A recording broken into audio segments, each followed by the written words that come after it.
भाऊराव देवरस सरस्वती विद्या मंदिर नोएडा में आपका हार्दिक अभिनंदन एवं स्वागत। आज का समाचार। आज दिनांक 24 नवंबर 2025 को विद्यालय में सप्तशक्ति संगम कार्यक्रम का आयोजन किया गया। आइए देखते हैं विस्तार से।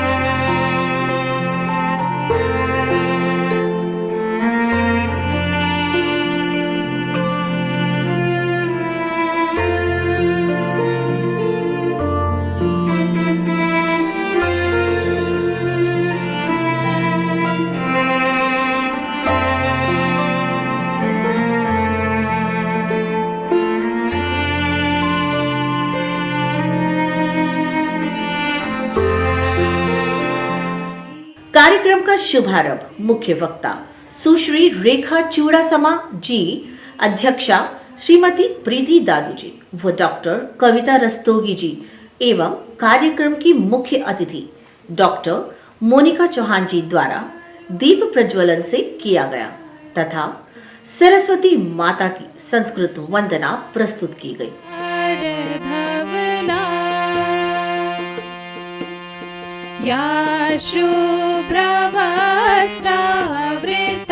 तत्पश्चात कार्यक्रम की संयोजिका भाऊराव देवरस सरस्वती विद्या मंदिर नोएडा की आचार्य डॉक्टर नीतू सिंह द्वारा अतिथियों का परिचय एवं स्वागत कराया गया।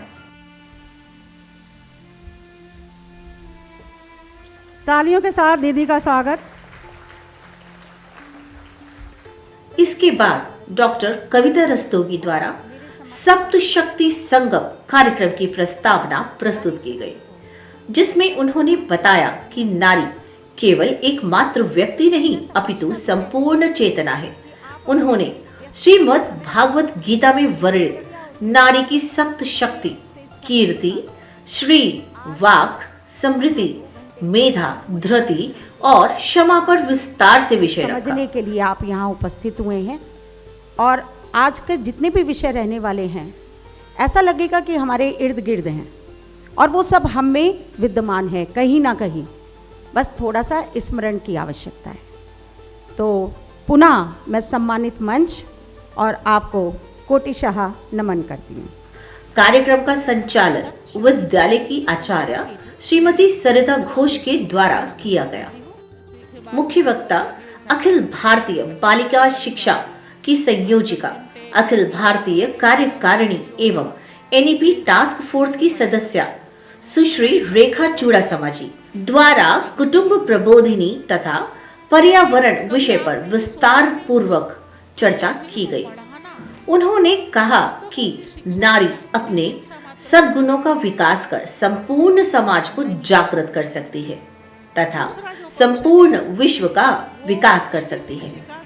उनके द्वारा कार्यक्रम में उपस्थित महिलाओं का ज्ञानवर्धन किया गया। जाता है कि 100 शिक्षक के बराबर एक माता होती है। आपको लगेगा कि हम तो कम पढ़े हैं, हम तो ज़्यादा शिक्षक की डिग्री नहीं है हमारे पास, लेकिन आपके पास जो अनुभव है, आपके पास जीवन का अनुभव है, जीवन जीने का अनुभव है, अनेक समस्याओं, अनेक चुनौतियों को पार कर कर आज आप यहाँ पहुँचे हैं, तो वो शिक्षा भी एक बड़ा पक्ष है जिसको कहते हैं जीवन की शिक्षा।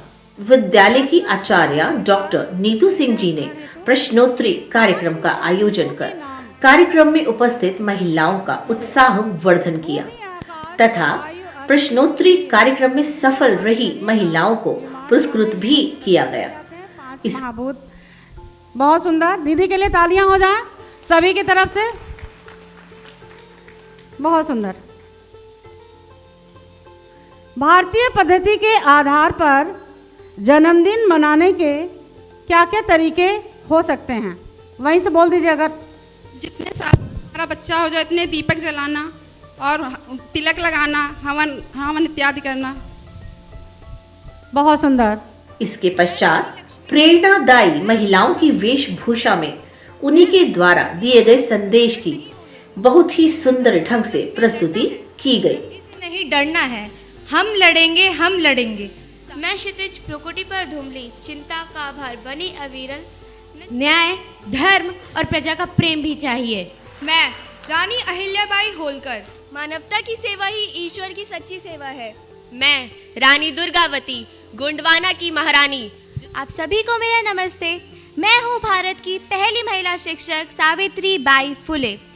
इस कार्यक्रम में समाज में विशेष योगदान देने वाली माताओं का सम्मान किया गया, जिसमें फाउंडर स्माइल सेंसेस कैंडल की founder Shrimati Smita Chaudhary ji, joint women programme and project की प्रमुख श्रीमती विमला पाटनी जी, हिंदू एकता संगठन की राष्ट्रीय अध्यक्षा एवं क्षत्रिय महासभा की महासचिव श्रीमती अल्पना तोमर जी, पूर्व प्रधानाचार्य बालिका विद्या मंदिर सेक्टर 31 नोएडा श्रीमती राज शर्मा, विद्यालय प्रबंध समिति सदस्य श्रीमती प्रतिमा जी रही।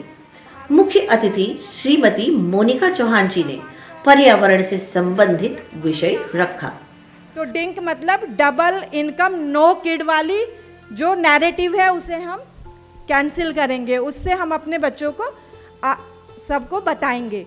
इसके पश्चात कार्यक्रम की अध्यक्षा श्रीमती प्रीति दादू जी द्वारा कार्यक्रम में उपस्थित सभी अतिथि जनों का तथा उपस्थित माताओं का आभार व्यक्त किया गया। तो हम रेखा दीदी के बहुत आभारी हैं कि उन्होंने बहुत सरल शब्दों में हमें ये सारी बातें सिखाई।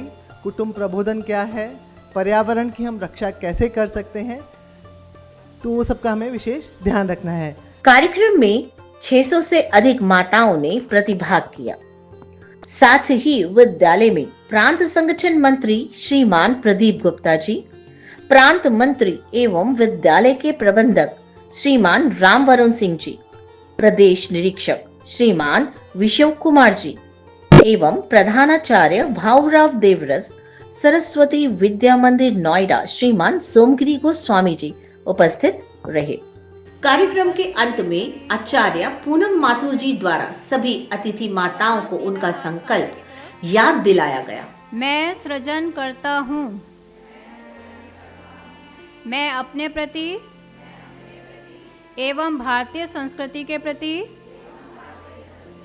गौरव का भाव रखूंगी। इस कार्यक्रम में पारुल त्यागी जी, श्रीमती स्वल्पा जी बालिका शिक्षा विभाग से, सज्जा विभाग से सरिता भारती जी, सांस्कृतिक कार्यक्रम विभाग से प्रेरणा त्रिवेदी जी व श्रीमती कीर्ति जी, फोटोग्राफी डिपार्टमेंट से अंशु पवार जी, कार्यालय से रोशनी जी, स्वाति जी एवं वर्तिका जी उपस्थित रही। कार्यक्रम के अंत में सभी माता व बहनों को श्रीमद् भागवत गीता उपहार स्वरूप भेंट की गई। इस प्रकार विद्यालय की सभी आचार्यों के सहयोग से यह कार्यक्रम सफल रहा। कार्य करूंगी, मैं अपनी सप्त शक्ति का जागरण करने के लिए संकल्पित हूँ।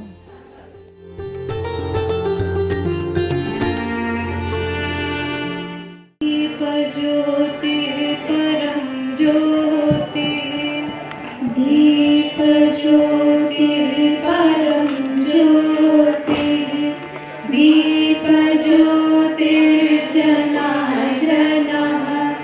दीपो हरतु मे पापं, दीप ज्योतिर्नमोस्तुते। शुभं करोतु कल्याणं, आरोग्यं सुख संपदः, द्वेष बुद्धि विनाशाय, आत्मज्योतिर्नमोस्तुते। आत्मज्योतिः प्रदीप्ताय, ब्रह्मज्योतिः नमोस्तुते। ब्रह्मज्योतिः प्रदीप्ताय, गुरुर्ज्योतिः नमोस्तुते। या कुन्देन्दु तुषारहार धवला, या कुन्देन्दु तुषारहार धवला, या शुभ्रवस्त्रावृता या वीणावरदण्डमण्डितकरा या श्वेतपद्मासना या ब्रह्माच्युतशङ्करा प्रभृतिभिर्देवहि सदा वन्दिता सा मां पातु सरस्वती भगवती निःशेषजाड्यापः शुक्लां ब्रह्मविचारसारपरमा आद्यां जगद्व्यापिनी वीणापुस्तकधारिणीम् अभयदाम् जाड्यान्धकारापा हस्ते स्फाटिकमालिकां विदधति पद्मासने संस्थिता वन्दे तां परमेश्वरीं भगवती बुद्धिप्रदां शारदा। सर्वप्रथम यहाँ मातृशक्ति संगम कार्यक्रम में उपस्थित सभी माताओं बहनों को मेरा सादर प्रणाम।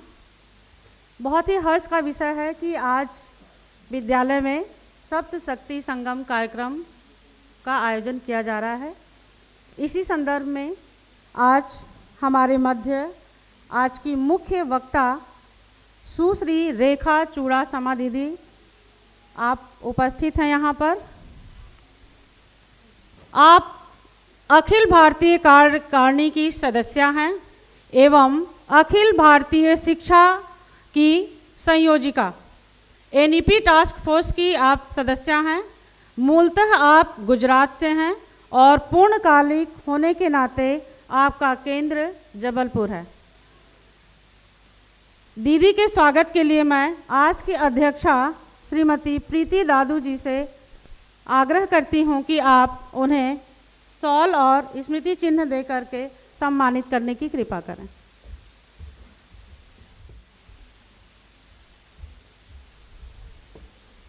तालियों के साथ दीदी का स्वागत।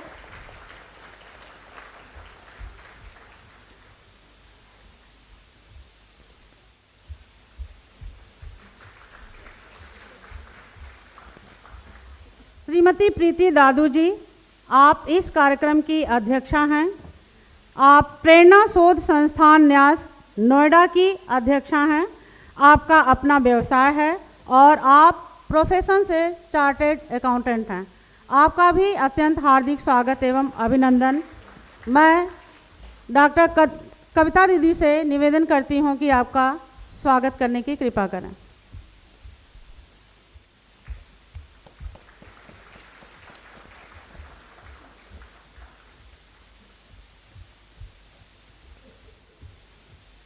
आज की मुख्य अतिथि श्रीमती मोनिका चौहान जी, आप एक समाज सेविका हैं और महिलाओं से संबंधित आप लेखन कार्य करती हैं। आपका अपना खुद का व्यवसाय है और शुभ आयोजन मैनेजमेंट कंपनी आपके द्वारा चलाई जाती है। आपका भी काफ़ी वर्षों से अनुभव है इस क्षेत्र में। आपका भी हार्दिक स्वागत एवं अभिनंदन। कविता दीदी से पुनः आग्रह कि आप दीदी का सम्मान करने की कृपा करें।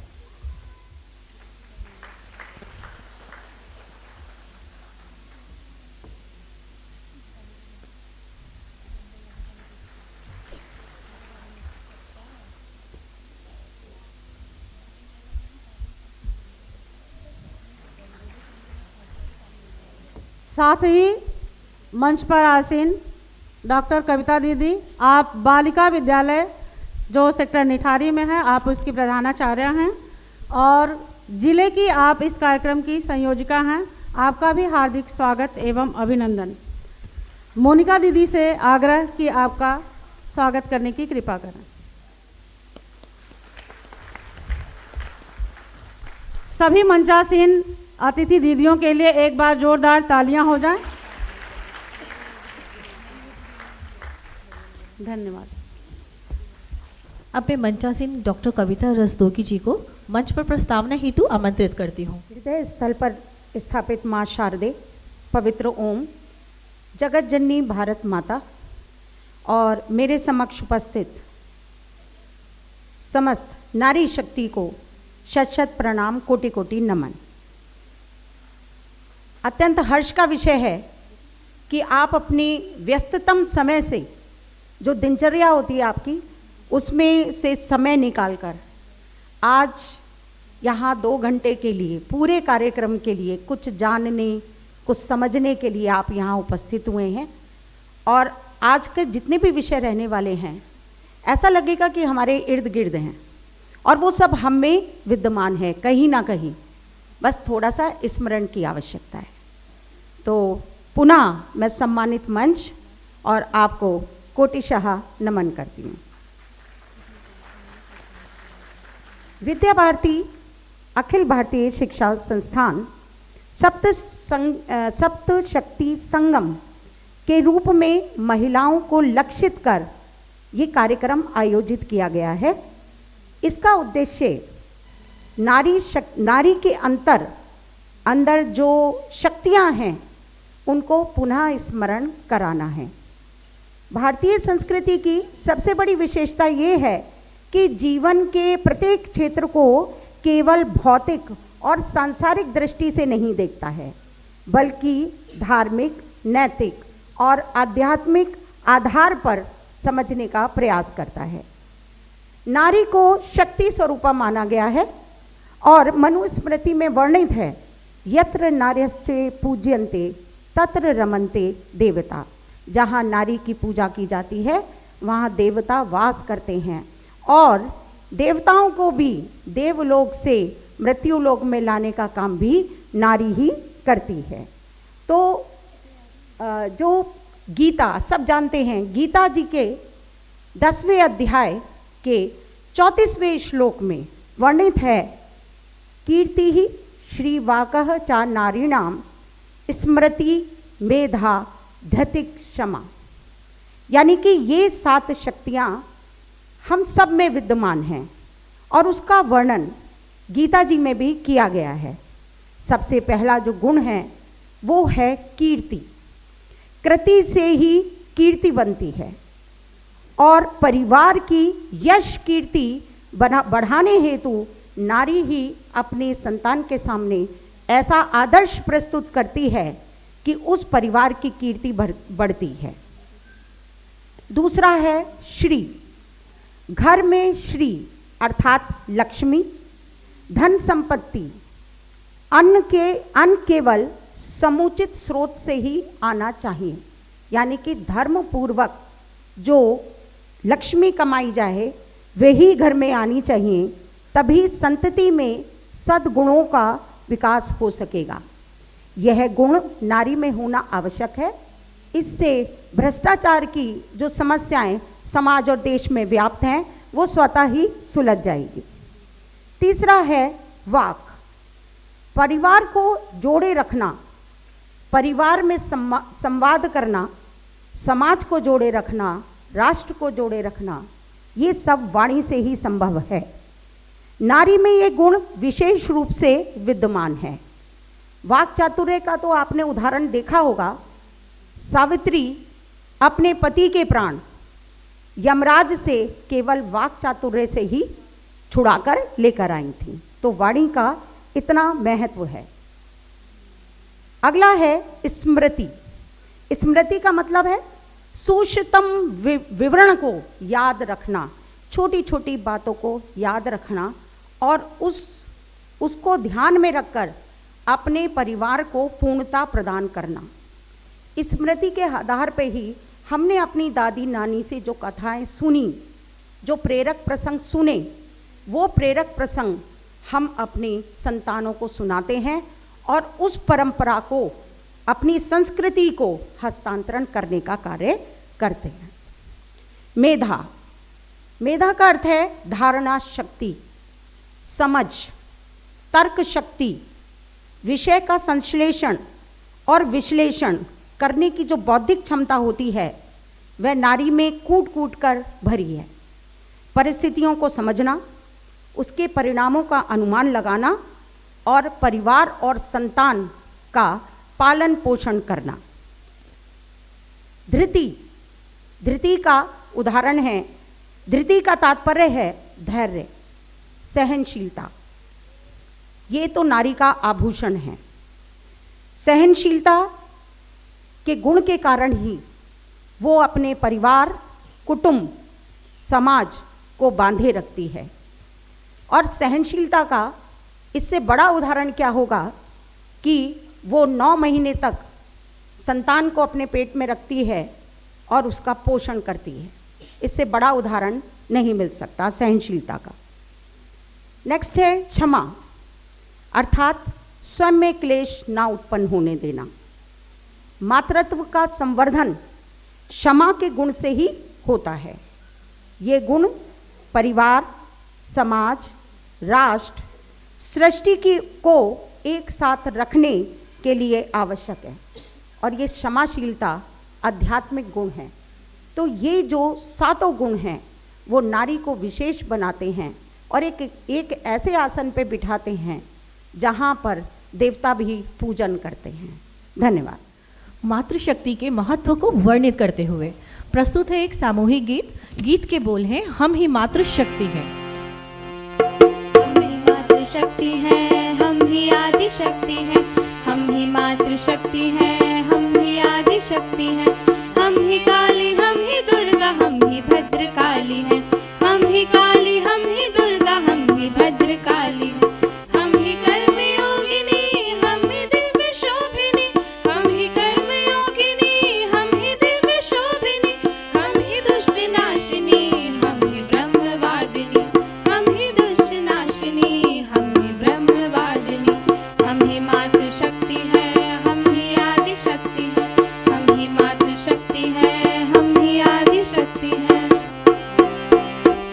नया उत्साह ले मन में कदम आगे बढ़ाए हम, नया उत्साह ले मन में कदम आगे बढ़ाए हम। कहा जाता हमें तरुणी, कहा जाता हमें तरुणी, आज तरुणाई दिखाए हम। नया उत्साह ले मन में कदम आगे बढ़ाए हम।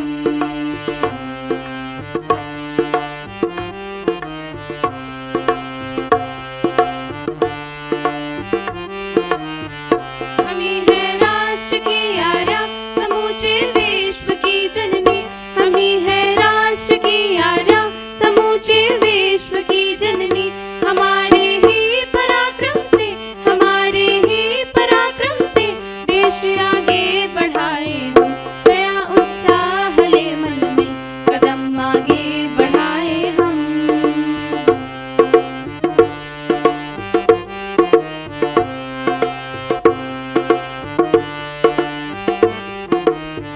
हमारे देश को शत्रु जो टेढ़ी आंख से देखे, हमारे देश को शत्रु जो टेढ़ी आंख से देखे, बने जी जा कड़ंगी हम, बने जी जा कड़ंगी हम, जन्मा और अहिल्या हम। नया उत्साह ले मन में कदम आगे बढ़ाए हम।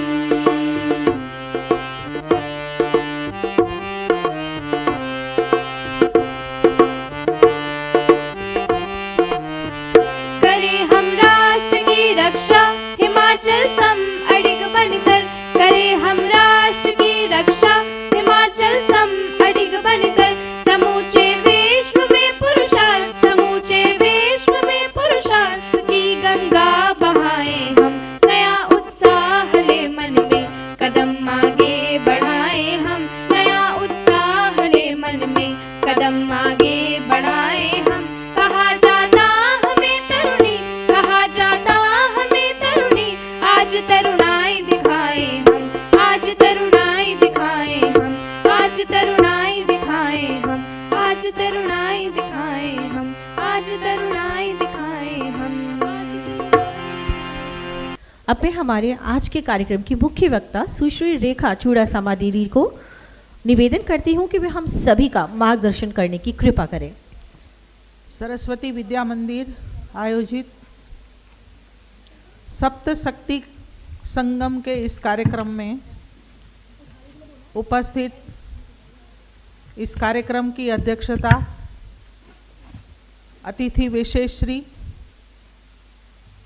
यहाँ के आचार्य दीदी एवं सभी मातृशक्ति को मैं नमस्कार करती हूँ, क्योंकि ठंड के दिन में इतनी जल्दी आना विद्यालय में, ये बहुत बड़ी आपकी जागरूकता अपने बच्चों के प्रति कितनी है उसका एक अच्छा उदाहरण है कि आप जागरूक माता हैं और माता होने का कर्तव्य निभा रही हैं कि जब विद्यालय बुलाएं तब आप आती हैं और विद्यालय जैसे व्यवस्था करती हैं, बुलाती हैं, कुछ बातें रखती हैं तो उसका अनुमोदन भी करती हैं।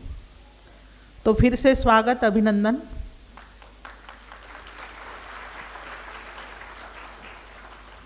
हम सब एक बहुत अच्छे विद्यालय में अपने बच्चों को पढ़ा रहे हैं। मैंने जब यहाँ आकर पूछताछ की कि जितनी अपेक्षित विद्यार्थी संख्या है उससे बहुत अधिक संख्या यहाँ बच्चे पढ़े उसके लिए आती हैं और अनेक प्रकार की सिफारिशें आती हैं कि इस विद्यालय में हमारे बच्चे को एडमिशन मिल जाए, और अभी संख्या भी मर्यादित हो गई है। CBSE ने कह दिया कि भाई अभी 40 से ऊपर नहीं होगा तो और समस्या आने लगी है। तो एक प्रतिष्ठित और अच्छे विद्यालय में आपके बच्चे पढ़ते हैं, ये बहुत अच्छी बात है। आपको आज यहाँ क्यों बुलाया है उसके बारे में थोड़ा मैं पहले बताऊंगी कि हम लोग माताएं हैं, घर में रहती हैं, कुछ लोग कामकाजी महिला भी होगी, काम भी कर रही होगी, जॉब कर रही होगी, ऐसी महिलाएं भी यहाँ कुछ बैठी होगी। कुल मिलाकर आज हमारा देश बदल रहा है। आज हमारे देश के जो विचार हैं, आज हमारे देश का अध्यात्म है, वो एक वैश्विक मंच पर उसका स्वीकार हो रहा है। आज हमारा योग और आयुर्वेद विश्व के लोग उसको स्वीकार कर रहे हैं। तो हमारा भारत बहुत हजारों सालों से प्राचीन रहा है, ज्ञान विज्ञान के क्षेत्र में हमेशा अग्रसर रहा है। तो पहले गुरुकुल शिक्षा पद्धति थी, उसमें विद्यार्थी गुरु के पास रहता था और वहाँ बिल्कुल पढ़ता था, सभी प्रकार की शिक्षा दीक्षा उनकी गुरुकुल में होती थी। वो शिक्षा पद्धति आज नष्ट हो गई है। कुछ कुछ गुरुकुल चलते हैं लेकिन वो एक बहुत उसकी संख्या कम है। तो आज विद्यालय में अपने बच्चे पढ़ते हैं तो सबसे पहली बात यह है कि कैरियर की शिक्षा तो हम बच्चों को देते हैं। जो हमारा बच्चा आगे 8वीं से 10वीं, 10वीं से 12वीं और आगे जाकर अच्छी पढ़ाई करेगा।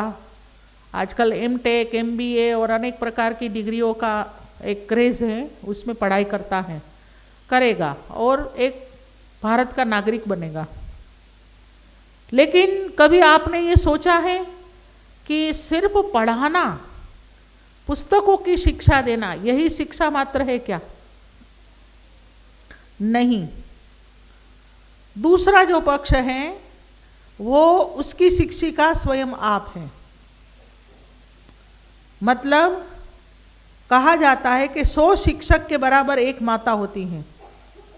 आपको लगेगा कि हम तो कम पढ़े हैं, हम तो ज़्यादा शिक्षक की डिग्री नहीं है हमारे पास, लेकिन आपके पास जो अनुभव है, आपके पास जीवन का अनुभव है, जीवन जीने का अनुभव है, अनेक समस्याओं, अनेक चुनौतियों को पार कर कर आज आप यहाँ पहुँचे हैं।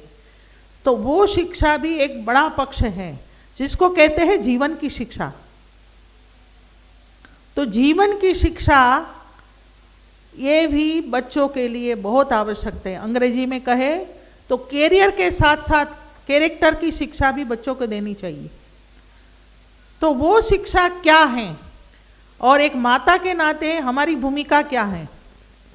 एक माता के नाते माने एक मातृशक्ति के रूप में मैं अपने बच्चों के विकास में किस प्रकार की भूमिका का निर्वहन करूंगी, इस प्रकार का भाव, इस प्रकार की दिशा, इस प्रकार के करणीय कार्य आपके सामने कुछ रखती हूं।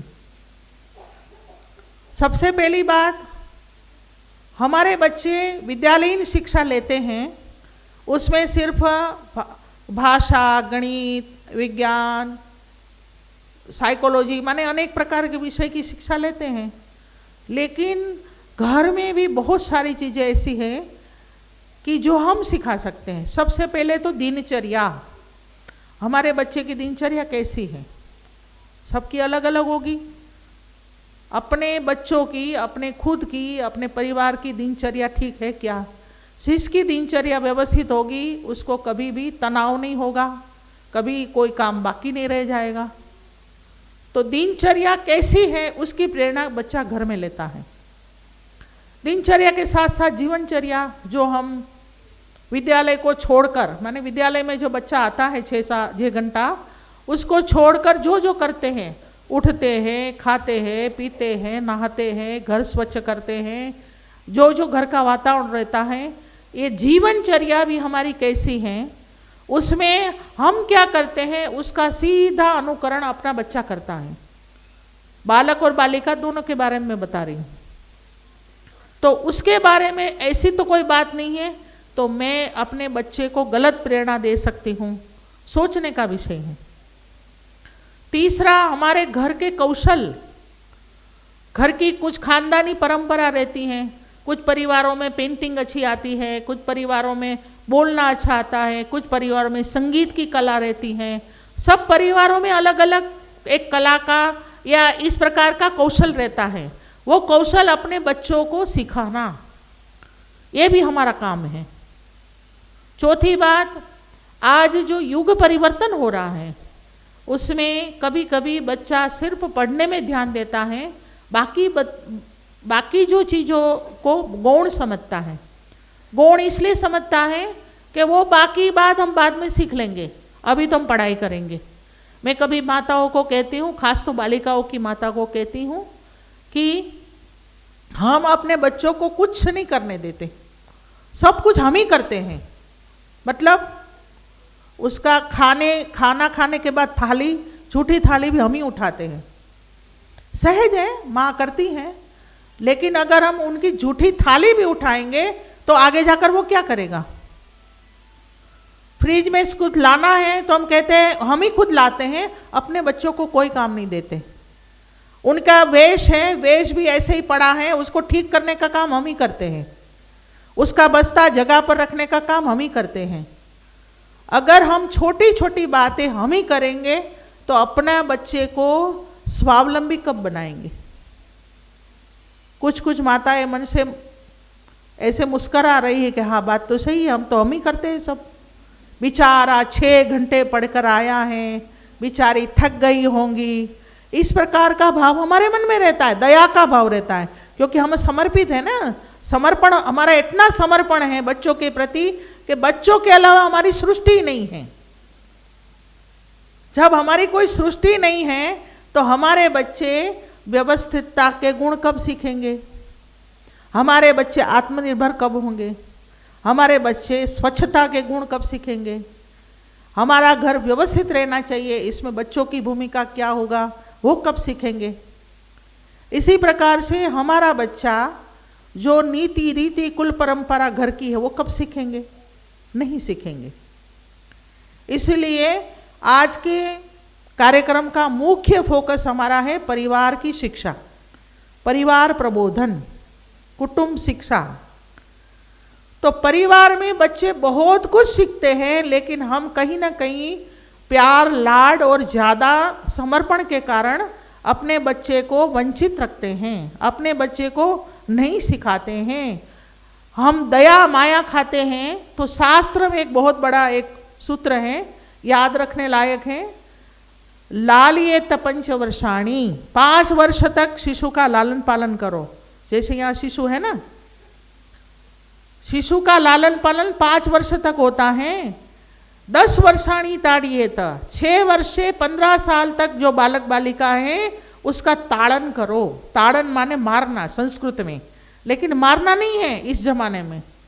उसको नियंत्रण सिखाना, संयम सिखाना, विधि निषेध, क्या करना क्या नहीं करना, तेरे लिए कौन सी बात निषेध है, सभी प्रकार के अनुशासन सिखाना, सभी प्रकार की सकारात्मक दृष्टिकोण से कर्म माने काम सिखाना और आत्मनिर्भर बनाना। मैंने पहले वर्णन किया कि सब कुछ हम ही करते हैं, हमको नहीं करना है, उनको भी सिखाना है।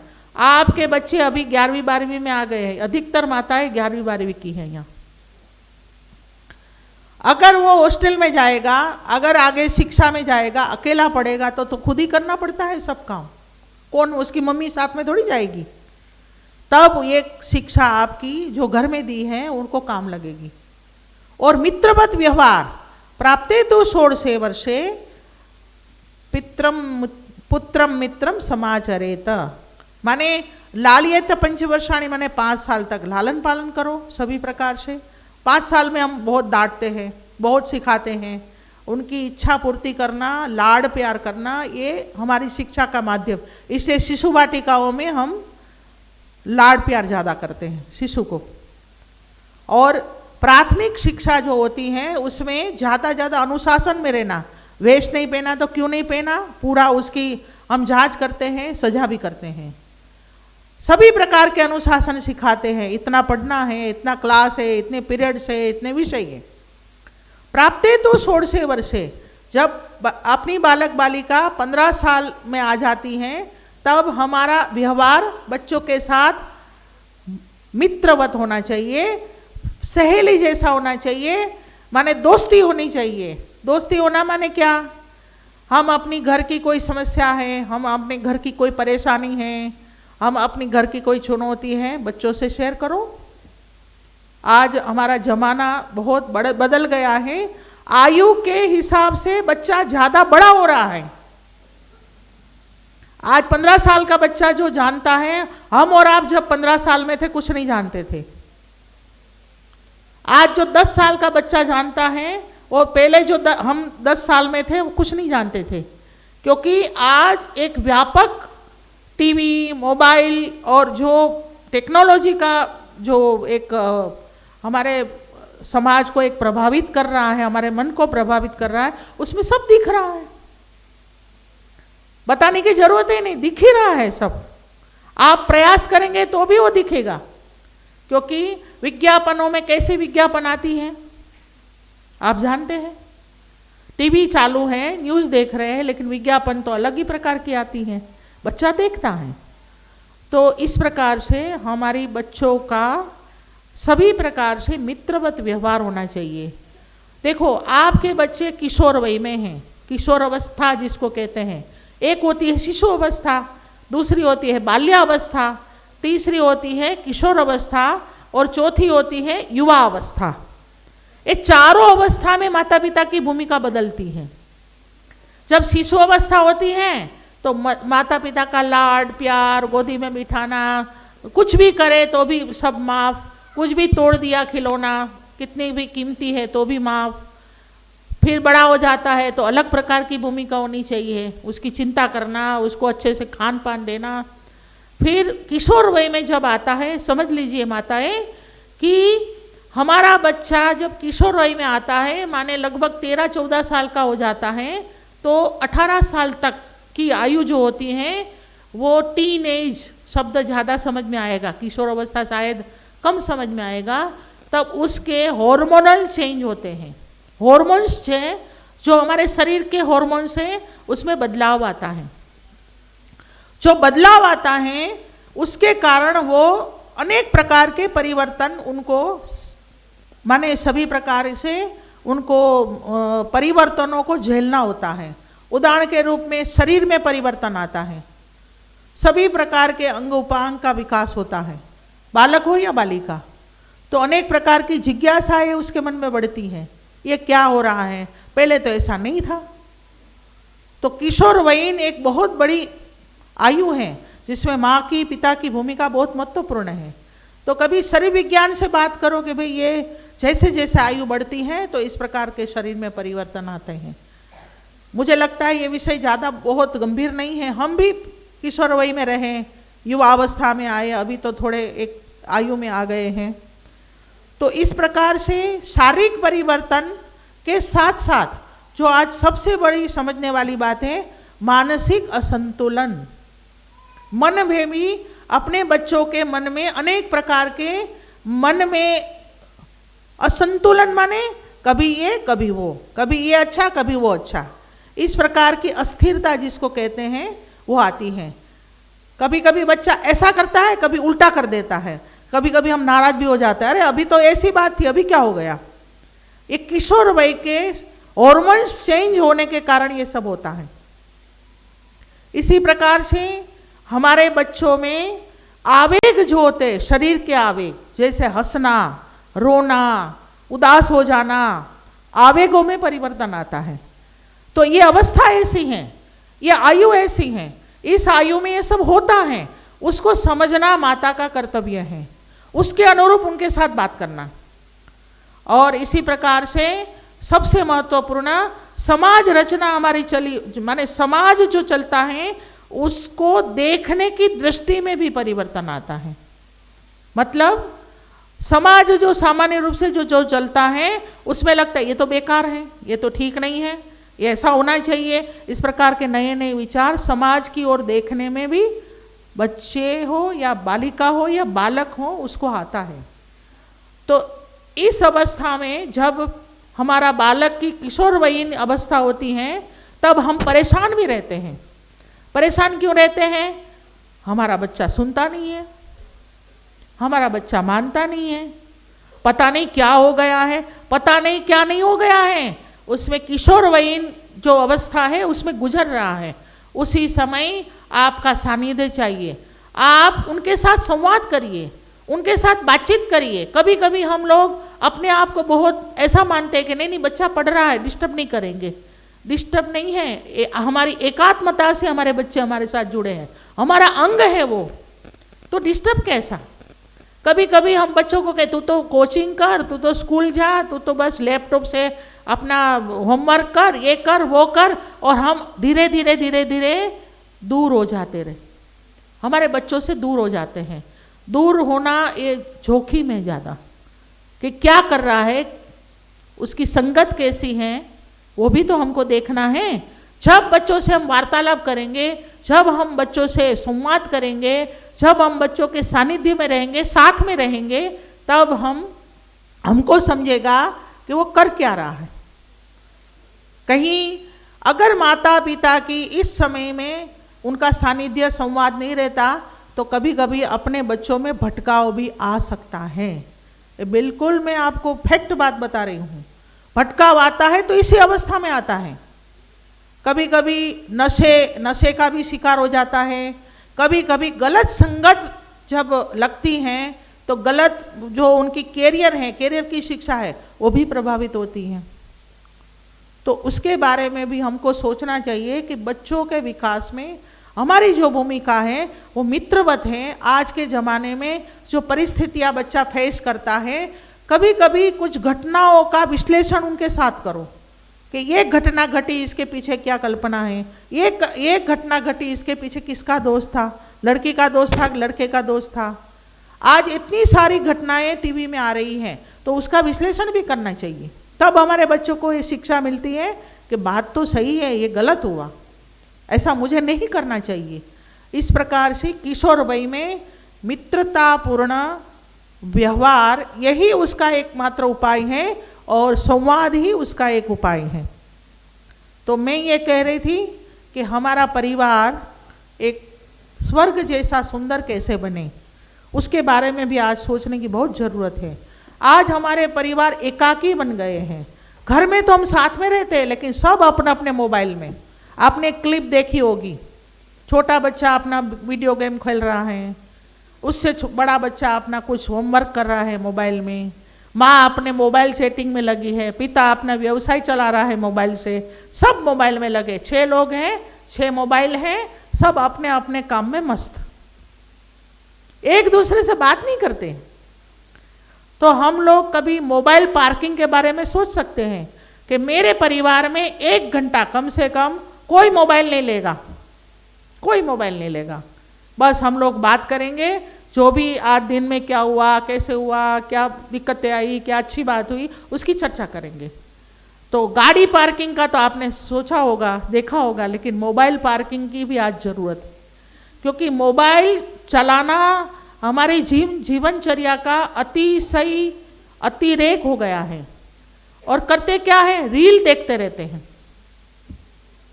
रील भी कैसी, बेवकूफ, कोई गाना गा रही है और कोई एक महिला वो होठ ऐसे ऐसे कर रही है और रील बना रही है।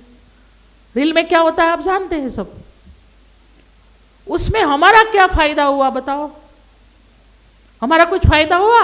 अपने परिवार का फायदा हुआ? अपने बच्चे का कुछ फायदा हुआ? कुछ नहीं होता है। मोबाइल देखना है तो उसका सकारात्मक उपयोग भी तो हो सकता है। आप देखो भारतीय संस्कृति की विशेषता क्या है, पढ़ो। पीपल की पूजा हम क्यों करते हैं? पढ़ो, पढ़ना चाहिए। इसी पर तुलसी की पूजा क्यों करते हैं? पढ़ना चाहिए। ये भारतीय संस्कृति में कहा गया है, पूजा पाठ करके ही नाश्ता करना चाहिए। क्यों करना चाहिए? उसमें है, सब है। छोटी छोटी बातों में भारतीय संस्कृति का विज्ञान आधारित है, वो उसका आधार विज्ञान है, वो उसमें है। कैसे विज्ञान? जैसे हम अलंकार पहनते हैं कुछ शादी में वगैरह, कुछ सामान्य रोज पहनते हैं कान में, नाक में, तो अलंकार पहनने के पीछे हमारा दृष्टिकोण क्या है, वो विज्ञान उसमें है कि महिला को अलंकार पहनना ही चाहिए, वो नैसर्गिक है। वो सब जो हमारा जो शरीर की रचना है, इसमें छेदन होना वो महिला के सभी प्रकार के अंग उपांगों को फायदा पहुंचाता है। उदाहरण के रूप में आप गांव में चली जाओ, राजस्थान है, इधर मालवा प्रांत है, बड़े बड़े कड़े पहनते थे, चांदी के बड़े बड़े कड़े पैर में पहनते थे, इतने मोटे मोटे, लगभग एक एक कड़ा 500 ग्राम का रहता था, चांदी के कड़े। तो उसका विज्ञान क्या है? अगर वो कड़े पहने जाए तो हमारी गर्भावस्था अथवा तो हमारा गर्भ का स्थान है वो सुरक्षित रहता है। जो बच्चा पल रहा है, हमारे जो गर्भाशय का उपयोग है वो बहुत महत्वपूर्ण है स्त्री के लिए। उसकी एक बहुत बड़ी विशेषता है जो पुरुष में नहीं रहती, तो वो सुरक्षित रहता है। विचार करो आप, ये कौन से ऋषि मुनियों ने ढूंढा होगा?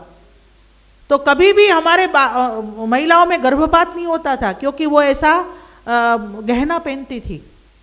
हम यहाँ पहनते थे तो यहाँ भी एक्यूप्रेशर होता है, कान में पहनते हैं, नाक में पहनते हैं, महिलाएं कुछ विशेष श्रृंगार करती हैं। हम सिंदूर लगाते हैं, बिहार के लोग बहुत हैं, मुझे बताया यहाँ तक सिंदूर लगाती है। माने लोक कथा क्या है कि जितनी सिंदूर लंबा इतनी पति की आयु। पति की आयु के साथ इसका संबंध नहीं है, ये तो एक लोक वायका है सामान्य लोगों को समझाने के लिए। लेकिन उसमें जो पारा रहता है, उसमें जो हल्दी रहती है, इसमें सिंदूर नाम का एक पेड़ रहता है।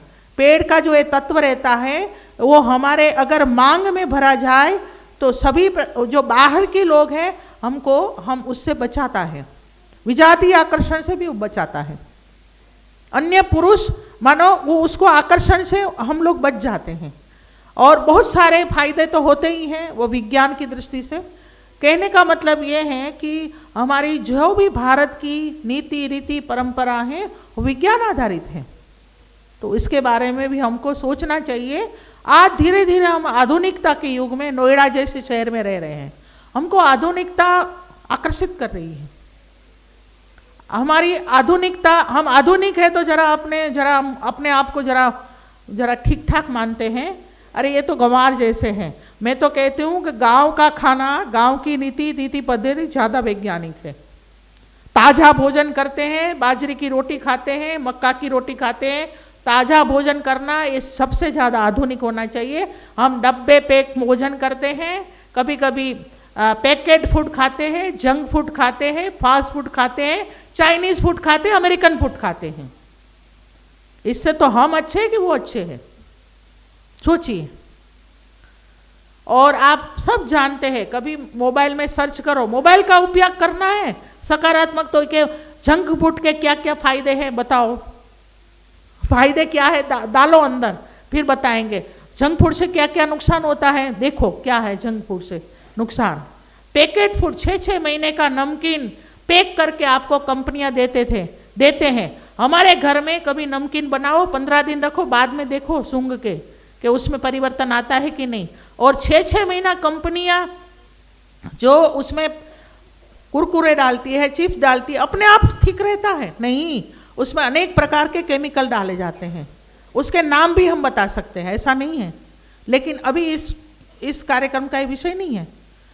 तो अनेक प्रकार के जो खराब ना हो, नमकीन, मिठाई, अनेक प्रकार की मिलावट और खराब ना हो इसलिए अनेक प्रकार की दवाइयाँ डाली जाती हैं, तो वो हम खाते हैं और मजे लेते हैं कि देखो हम तो चिप्स खा रहे हैं।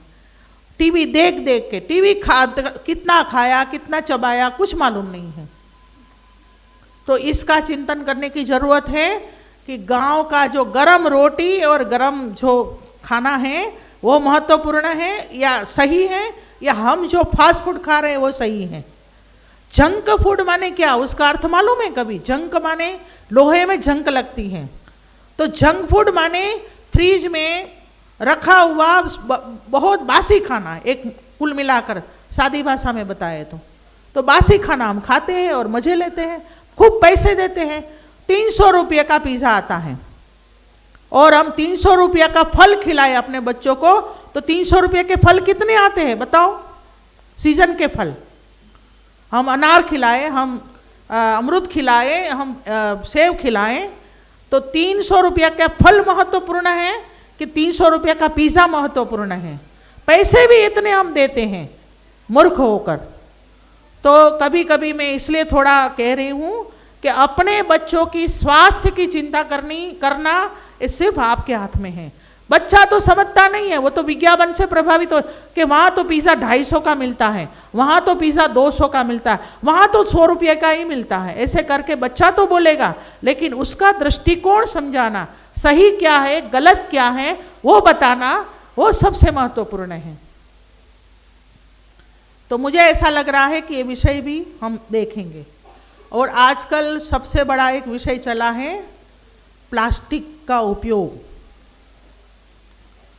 प्लास्टिक हम इतना उपयोग करते हैं, जैसे हम बाजार जाते हैं, सब्जी लेने जाते हैं, तो ठेले वाला हमको एक में टमाटर, एक में आलू, एक में भिंडी सब दे देता है, और 10 पन्नी उठाकर हम ले आते घर ले आकर क्या करते हैं, फ्रिज में अपना रख देते हैं और 10 पन्नी हम डस्टबिन में डाल देते हैं। हमको लगा कि हम अरे वाह आज तो काम निपट गया, लेकिन हम 10 पन्नी ठेले वाले से लाकर डस्टबिन में डालते हैं। डस्टबिन से कहाँ जाएगा ये कचरा? नगर निगम ले जाएगा। नगर निगम के पास इतना प्लास्टिक एकत्र होगा, ढेर के ढेर प्लास्टिक एकत्र होता है। आपको नहीं मालूम है, होगा भी कुछ लोगों को, प्लास्टिक हमारी जमीन से कभी भी समरस नहीं होता। प्लास्टिक कभी भी हमारे शरीर में घुलता मिलता नहीं है। सामान्य नियम ऐसा है कि कोई भी चीज़ पंच महाभूतों की जो बनेली है वो 2 साल के बाद, 5 साल के बाद, 10 साल के बाद, 100 साल के बाद वो घुल मिल जाती है। लेकिन प्लास्टिक लाखों वर्ष तक हमारे जमीन में मिलती घुलती नहीं है। इसका मतलब 100 साल बाद भी वहाँ प्लास्टिक दबाओ निकालो तो वैसे ही वैसे रहेगी। अगर इतना प्लास्टिक का उपयोग हम करेंगे तो हमारी जमीन खेती करने के लिए बचेगी ही नहीं। अगर बचेगी नहीं तो क्या होगा? खाना कैसे खाएंगे हम? गेहूं कहाँ पकेगा? चावल कहाँ पकेगा? इसलिए आज का मुख्य कार्यक्रम, हमारा मुख्य प्रबोधन है कि प्लास्टिक का उपयोग हम कम से कम करेंगे, खास तो खाने पीने की चीज़ें में। सीधा जहाँ खाने पीने की सब्जी के साथ, दाल के साथ, जहाँ जहाँ उसका संपर्क आता है प्लास्टिक का, वो विष उत्पन्न करता है। वो एक प्रकार का ऐसा केमिकल उत्पन्न करता है वो शरीर के लिए बहुत नुकसान करता है, हमारे स्वास्थ्य को प्रभावित करता है। आज घरों में चले जाओ, प्लास्टिक की प्लेट में खाते हैं, प्लास्टिक के कटोरे में हम आराम से दाल पी रहे हैं, उसको हटाओ। हमारे स्वास्थ्य को आज कैंसर इतना बढ़ रहा है, 40 साल में 35 साल में छोटे छोटे बच्चों को कैंसर हो रहा है। आप कभी साइट पर जाओ कि कैंसर होता कैसे है, तो इसमें प्रमुख कारण ये है कि प्लास्टिक का अति उपयोग हमारे घर में, हमारी रसोई में हमने अंदर प्रवेश कर दिया है। मैं एक उदाहरण बताती हूँ, बहुत लोगों को बताती हूँ, आपको भी बता रही हूँ। 2 आप छोटे से डब्बे लीजिए, एक प्लास्टिक का डब्बा, एक कांच की बोतल, ठीक है। दोनों में आप आचार रखिए, आप स्वयं अनुभव करेंगे। दोनों 1 महीने के बाद ये भी चखो आचार, ये भी चखो।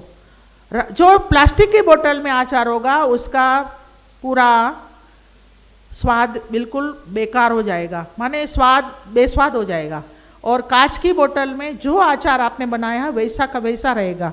इसका मतलब प्लास्टिक के जो डब्बा था उसमें आचार के साथ रासायनिक प्रक्रिया हुई है, वहाँ नहीं हुई, क्योंकि कांच के साथ वो रासायनिक प्रक्रिया नहीं होती।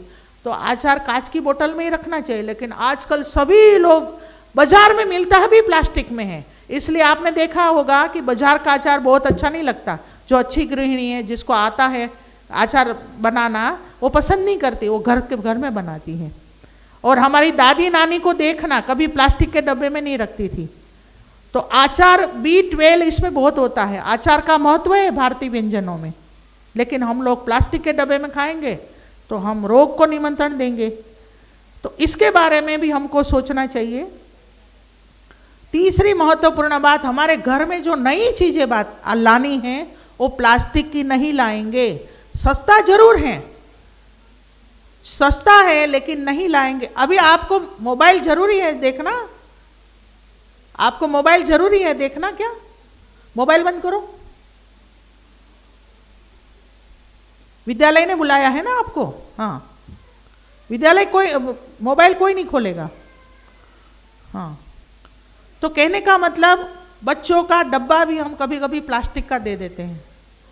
और आप सुबह 8 बजे 7 बजे सब्जी रखते हैं, बच्चा 10 बजे खाता है, 11 बजे खाता है, तो 3 घंटा वो सब्जी के साथ, अगर प्लास्टिक का डब्बा है तो उसके साथ सब्जी के साथ हल्दी होती है, तेल होता है, नमक होता है, उसके साथ रासायनिक प्रक्रिया। जितना रंगीन प्लास्टिक ज़्यादा नुकसान करता है। तो हम लोग अपनी सावधानी रखेंगे कि अगर बच्चों को सही अर्थों में हम प्यार करते हैं, सही अर्थों में हमारा समर्पण है, तो इस विषय पर हम अपना घर में नीति रीति जो आजकल प्लास्टिक का जो अति उपयोग है उसको हटाओ। उसके साथ साथ एक बात आपको बतानी है, हमारे घरों में सब्जी बनाने के लिए एल्यूमिनियम का उपयोग होता है, और हमारा क्या कहना है, एल्यूमिनियम चिपकता नहीं है, सब्जी अच्छी बनती है। आपको मालूम है एल्यूमिनियम मानव सर्जित है, प्लास्टिक मानव सर्जित है। चांदी, सोना, लोहा, पीतल, जर्मन, ये सब भगवान सर्जित है, कुदरत सर्जित है। तो जो मनुष्य ने बनाया है वो हमारे लिए नुकसानकारक है। तो एल्यूमिनियम भी अगर हम उपयोग करते हैं तो उसका भी विचार करना पड़ेगा, इसलिए कि जब हम दाल पकाते हैं तो एल्यूमिनियम भी इसके साथ गलता है, माने जो उसकी जो आँच होती है, गैस की आँच जो पकता है, तो एल्यूमिनियम भी उसके साथ मिक्स हो जाता है और हम मज़े से दाल खाते हैं। गरम गरम दाल क्या कर रहे हैं, एल्यूमिनियम भी हम खा रहे हैं। जैसे प्लास्टिक हमारे शरीर में जाता है, ऐसा एल्यूमिनियम शरीर में जाता है। कुकर भी प्लास्टिक, कुकर भी हम एल्यूमिनियम का संभव हो तो त्याग दें, क्योंकि कुकर भी सीधा खाना बनाते हैं। अगर पहले के ज़माने में डब्बे में बनाते थे, लेकिन आज डब्बा चला गया, सीधी 2 विसल करके हम सब्जी बना देते हैं। तो एल्यूमिनियम का, आज स्टील के कुकर भी बहुत अच्छा है। आप कहेंगे हमारा बजट खराब कर रही है दीदी, आपका बजट खराब नहीं कर रही हूँ, आपका स्वास्थ्य अच्छा होगा इसलिए बात कर रही हूँ। मेरा ऐसा नहीं कल ही ऐसा करो, आप योजना ऐसी बनाओ, एक आध ड्रेस कम लेना, एक आध साड़ी कम लेना, अपने बजट ऐसे बनाओ, एक आध शॉल कम लेना। मुझे मालूम है महिलाएं प्रत्येक साड़ी की शॉल अलग अलग रहती है, 10 बार तो शॉल रहती हैं, 50-60 साड़ी रहती हैं, सूट तो होना ही चाहिए 20-25। तो ये इसमें हम बजट कटौती नहीं करते, क्योंकि बाजू वाली का ऐसा है तो हम ऐसा लाएंगे, बाजू वाली का ऐसा है तो मैं उससे 10 गुना ये चीजें लाऊंगी। ये जो भाव है हमारा, तो जो मूल चीजें हैं जिससे हमारा खून बनता है, हमारा बच्चों की बुद्धि बनती है, हमारे बच्चों का मन बनता है, उसमें हम कैसे इस विषय को इग्नोर कर सकते हैं। तो एल्यूमिनियम की कढ़ाई और एल्यूमिनियम का कुकर, ये दोनों हमारे बच्चों के लिए नुकसानकारक हैं। कुकर में अगर आप स्टील का कोई भगोना है उसमें खाना बनाएंगे तो थोड़ा ठीक है, लेकिन डायरेक्ट जब हम सब्जी बनाते हैं, डायरेक्ट चावल बनाते हैं, डायरेक्ट दाल बनाते हैं, तो एल्यूमिनियम का कुकर के बारे में भी सोचना पड़ेगा। आज के बाजार में स्टील के कुकर भी अलग आते हैं, स्टील का कुकर नुकसान कम करते हैं। वैसे तो कुकर, जो आरोग्य शास्त्री कहते हैं, कुकर में खाना ही नहीं बनाना चाहिए, उसमें गलता है, पकता नहीं है, गलता है। एक चीज हम अगर तवे में बनाते हैं, माने कढ़ाई में बनाते हैं, तो 15-20 मिनट लगती है सब्जी को, और कुकर में 2 मिनट में हो जाती है। इसका क्या जादू हो गया क्या? वो तो बाप से चढ़ता है। तो कहने का मतलब कुकर का खाना उसके पोषक तत्वों को नष्ट करता है। इसीलिए कुकर का खाना हम कितना बनाए। आजकल महिलाएं बहुत इस मामले में कहना नहीं चाहिए, लेकिन केयरलेस हो गई हैं। क्या चूल्हे चौके में इतने पड़े रहना, खट से एक बाजू रोटी, एक बाजू कुकर से सब्जी बना दो, गरम गरम परोसो। लेकिन कैसे बना है, पोषक तत्व है कि नहीं, खत्म हो जाता है। वही आप लोहे की कढ़ाई में, आप कहते हैं काली सब्जी हो जाती है, वो काली नहीं है, उसमें आयरन है, जो आयरन हमारे खून को बनाने में बहुत उपयोगी होता है, लेकिन हमको मालूम नहीं है। तो ये ज्ञान है, जानकारी है। अगर जो बुद्धिमान वो है कि जानकारी जो मिली उसका क्रियान्वयन करे, नहीं तो चलती है गाड़ी तो चलने दो। हम विद्यालय का तो कुछ जाएगा नहीं, नुकसान आपके बच्चों का होगा, आपके परिवार का होगा। तो परिवार माने विद्यालय का दायित्व है कि जो सही है आपके सामने विषय रखते हैं। दूसरा एक जो बात है, कभी कभी हम फूल भी प्लास्टिक के रखते हैं, बंधन बार भी प्लास्टिक के रखते हैं, उसमें अनेक प्रकार के बैक्टीरिया रहते हैं, वो हवा को दूषित करता है। इसलिए जो भी है, आपको सुगंधित वातावरण करना है तो तुलसी का पौधा करो, पुदीना का वो पौधा लगा सकते हैं, एलोवेरा का पौधा लग सकता है। कम से कम हमारे घर में 6, 7, 8 पौधे होने चाहिए। ये तो आप एनसीआर में रह रहे हैं तो प्रदूषण की कितनी समस्या है, तो उससे बचे रहेंगे। अगर हमारे पास जमीन है तो पेड़ पौधों को उगाओ, ये भी एक विषय है, ये भी पर्यावरण को ठीक करता है।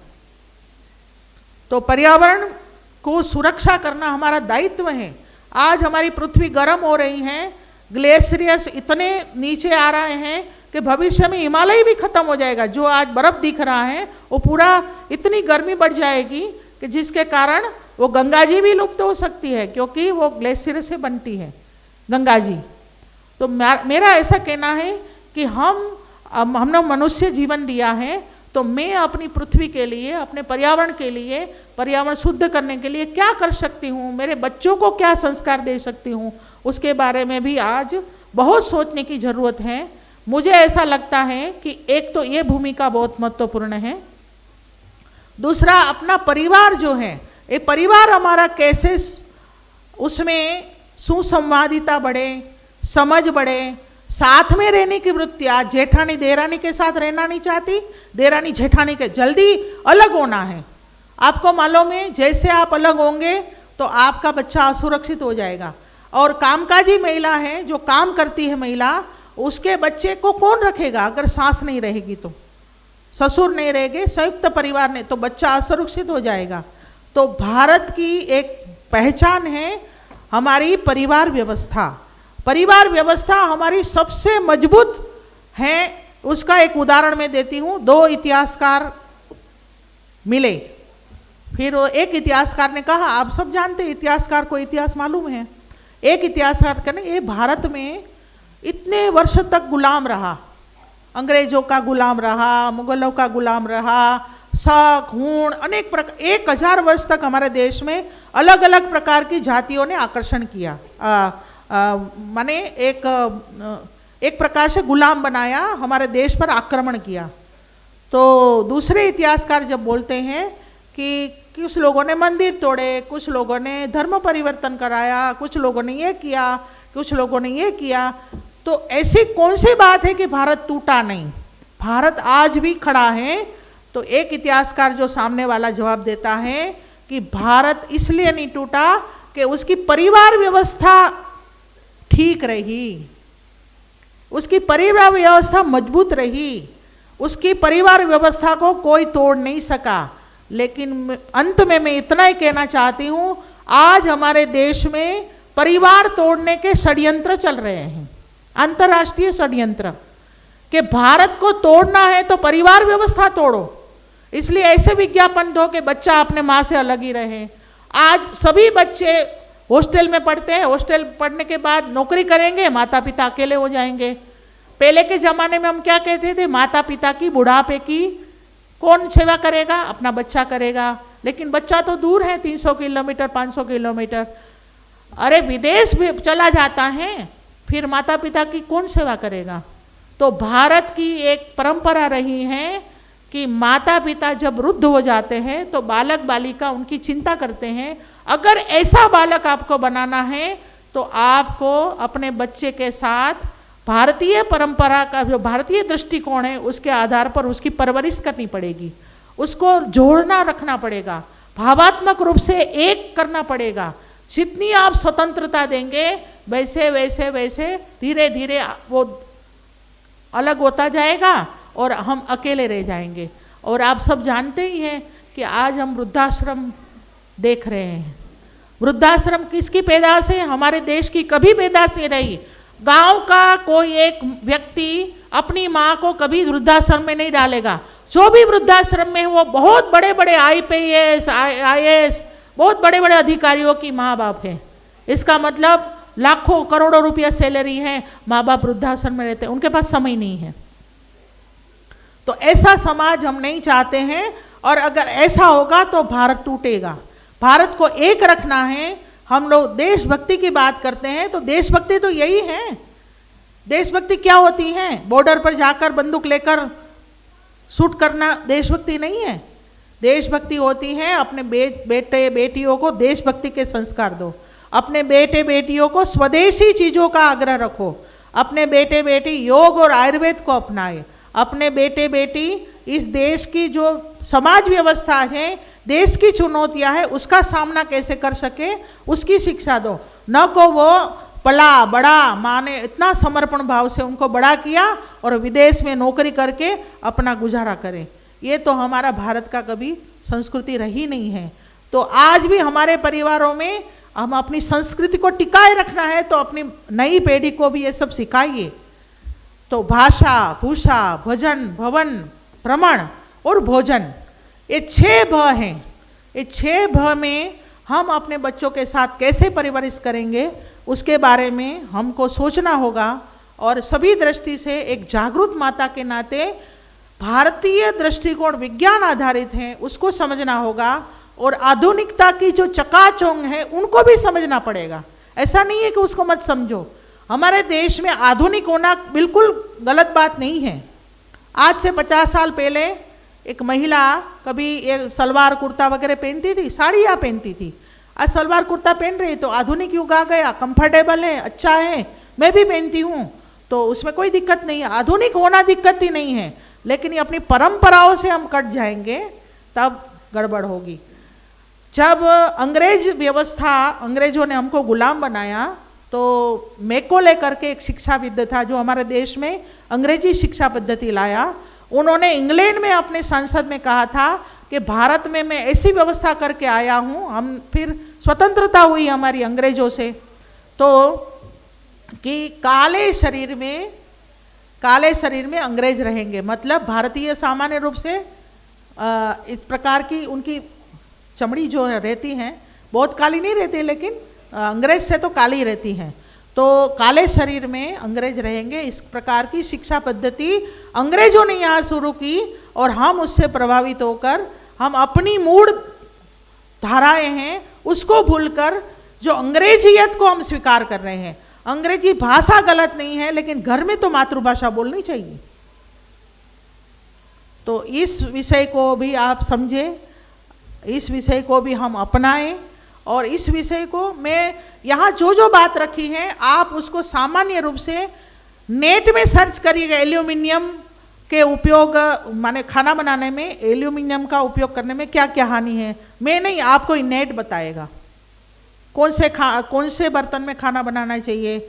फ्रीज का उपयोग बिल्कुल 6 घंटे के बाद सामान्य रूप से भोजन बासी हो जाता है। और हम लोग क्या करते हैं, आटा है, आटा वो एक बार ज़्यादा मान देते हैं, पूरे दिन चलाते हैं, गरम गरम रोटी देते हैं, भाई वो बासी हो गया है। आटा ऐसी चीज़ है उसमें बैक्टीरिया तुरंत फैल जाता है, और वहाँ तक कहा जाए एक रात रखा हुआ आटा वो बहुत बहुत नुकसान करता है सुबह आप उसकी रोटी बनाएंगे तो। लेकिन हम क्या करते, बार बार आटा नहीं बनाना पड़े इसलिए हम फ्रिज में ठूस देते हैं, कोई भी चीज़ फ्रिज में ठूस देते हैं, प्याज लहसुन सब ठूस देते हैं, अदरक प्याज लहसुन ऐसी बहुत सारी चीज़ें आप नेट में सर्च करिए फ्रिज में क्या नहीं रखना चाहिए वो बताएगा। लेकिन हम सब ठूस देते हैं, जैसे एक कहते हैं एक अलमारी बना दी है हमने फ्रिज को भी। कोई भी जो भी है अच्छी लौकी आई है रात को बनानी तो भी उसको फ्रिज में रख देंगे। अरे रात को नहीं बनानी है तो क्यों बाहर नहीं रख सकते, एक अच्छे से गीला कपड़ा लपेट कर रखो सब्जी तो वो ताज़ी रहती है। लेकिन इसलिए कुकर में पकानी पड़ती है क्योंकि फ्रिज में कड़क कड़क हो जाती है तो वो सामान्य रूप से पकती नहीं है, सामान्य बात है। तो कहने का मतलब ये है कि एक घर परिवार की बात मैंने कही है, इसमें बहुत सारी बातें लेसन भी हैं, बहुत सारी बातें हमारे घर की जो हम करते हैं उसमें परिवर्तन करने लायक बातें भी हैं, और बहुत सारी बातें अपने बच्चों को समझने की हैं। आपकी संतति देश की संपत्ति है। आपकी संतति माने आपके बच्चे बालिका बालक, आपके बालक बालक जैसे होगा वैसे भविष्य का भारत बनेगा। तो भारत का निर्माण करना है तो ये विश्वविद्यालय की अपेक्षा है कि बच्चों को देशभक्त बनाकर ऐसी संतति का निर्माण करो कि भारत के लिए वो आगे काम करे और भारत का गौरव बढ़ाए। तो इस विषय में आप लोग सोचें समझे और कुछ न कुछ करें। इस प्रकार की शुभकामनाओं के साथ मैं अपनी बात पूर्ण करती हूँ। आपको जो पत्रक दिया है वो पत्रक में करणीय कार्य है पंच परिवर्तन के, स्वबोध, कुटुंब प्रबोधन, सामाजिक समरसता, नागरिक कर्तव्य, नागरिक के नाते मेरा क्या कर्तव्य है, और अंत में पर्यावरण सुरक्षा।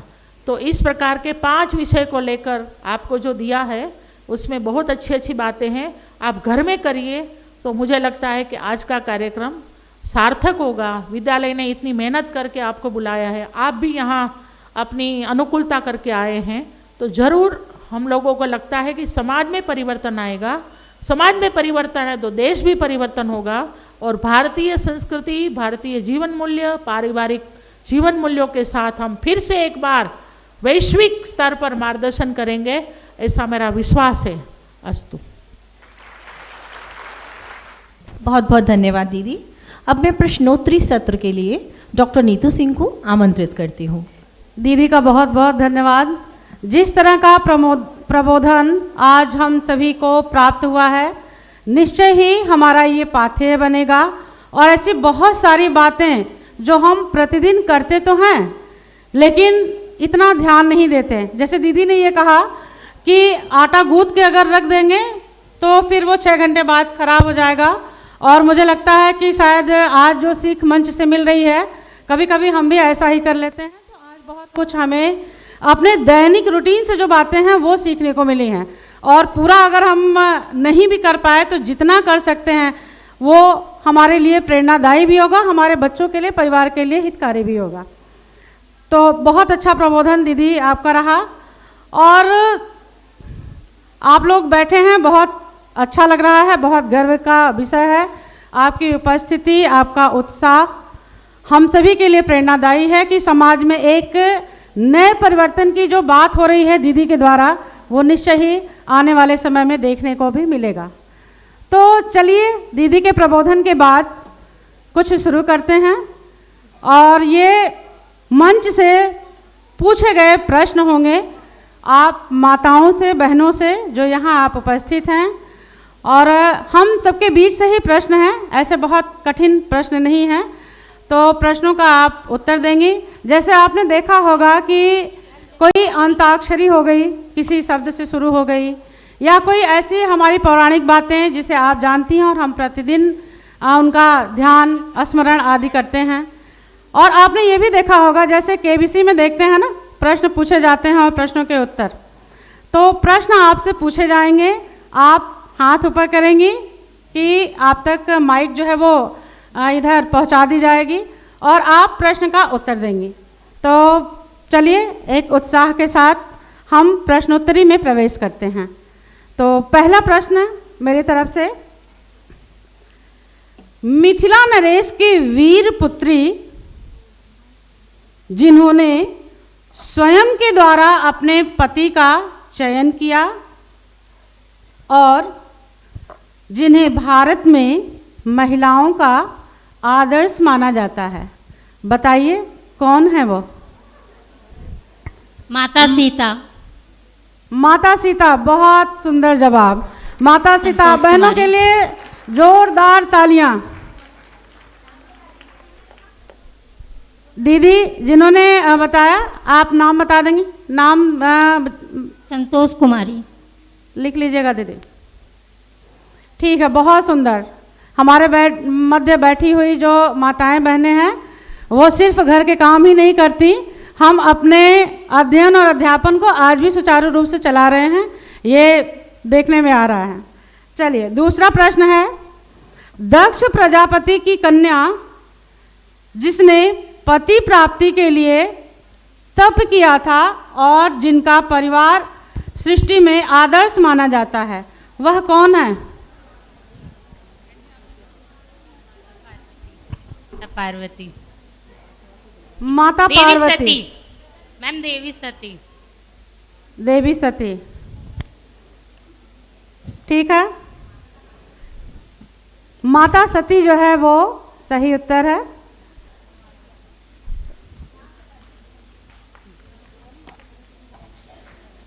लुम्बिनी नामक उपवन में सिद्धार्थ का जन्म हुआ, जिन्होंने 29 वर्ष तक राजश्री जीवन जिया और 35 वर्ष की आयु में बोधि वृक्ष के नीचे ज्ञान प्राप्त हुआ।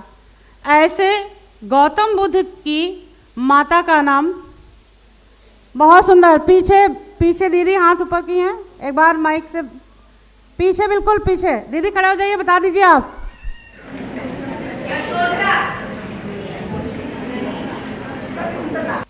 गलत उत्तर। इसके अलावा कोई और? दीदी, दीदी पीछे ही हैं, पीछे। माइक पहुंचाओ बच्चे जल्दी। माता अहिल्या नहीं, ठीक है। इधर इधर इधर आप बता दीजिए खड़े होके वहीं से। महामाया। महामाया। इनके अलावा और कोई? ये इधर दीदी खड़ी, माया देवी, बहुत बढ़िया, बहुत सुंदर। इनके लिए सभी तालियां बजाएं और दीदी को ये उपहार स्वरूप भेंट किया जाए। बहुत सुंदर। ऑपरेशन सिंदूर के विषय में किस महिला सैन्य अधिकारी ने प्रेस कॉन्फ्रेंस में बताया था? दीदी ने पहले ही हाथ ऊपर कर दिया, बताएं दीदी। ठीक है, बहुत सुंदर। और एक और दीदी, एक और दीदी, बता दीजिए आप। व्योमिका सिंह, बहुत अच्छा। दोनों दीदियों के लिए तालियां जोर से होनी चाहिए।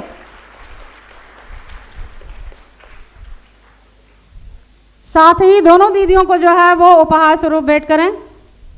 उदय सिंह के जीवन की रक्षा के लिए कृत संकल्प माता, जिसने अपने पुत्र चंदन का बलिदान करने के लिए लेस मात्र भी संकोच नहीं किया।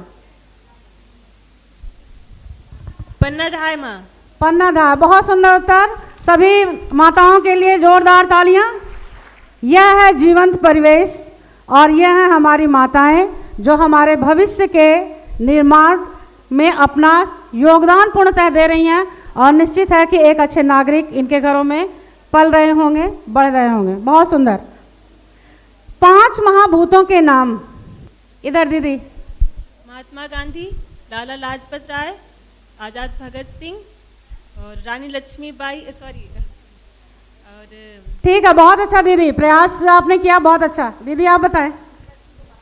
प्रश्न पुनः एक बार फिर से स्मरण हेतु, 5 महाभूतों के नाम।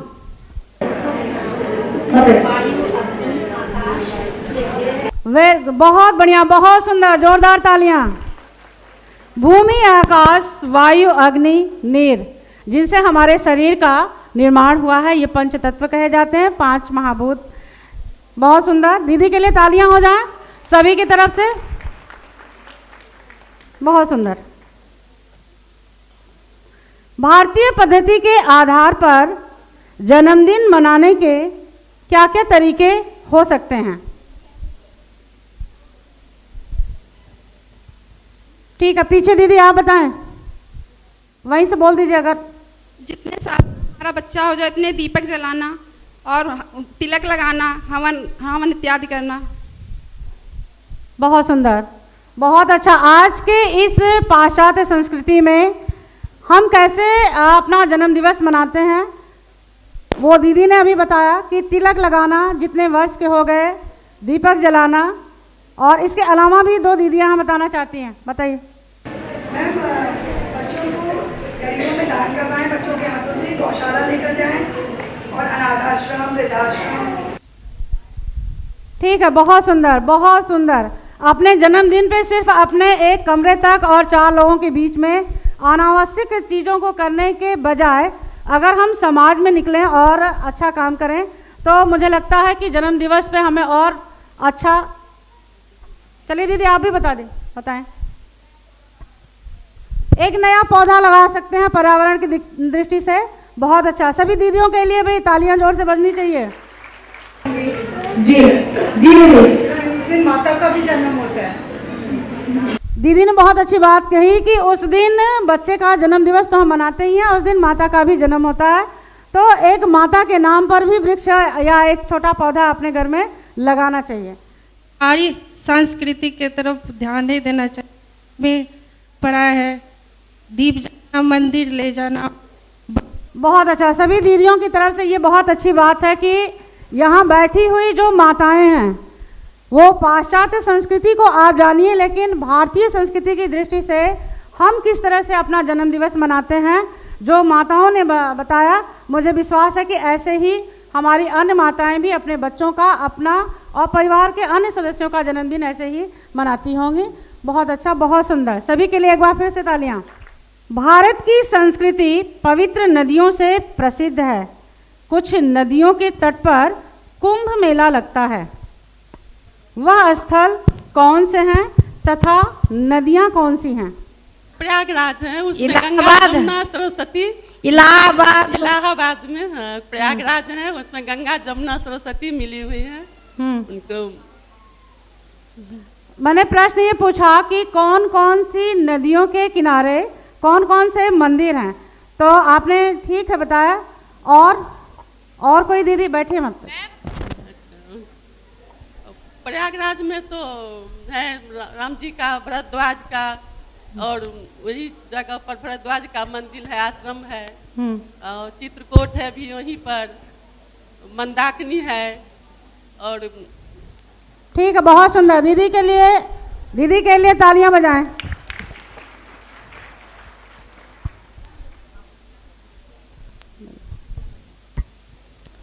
ठीक है, जैसा आपने बताया, इसके साथ ही साथ मैं बता दूं, उज्जैन, नासिक, हरिद्वार, प्रयागराज और सिप्रा गोदावरी गंगा संगम तट पर जो है इसका कुंभ मेले का आयोजन होता है।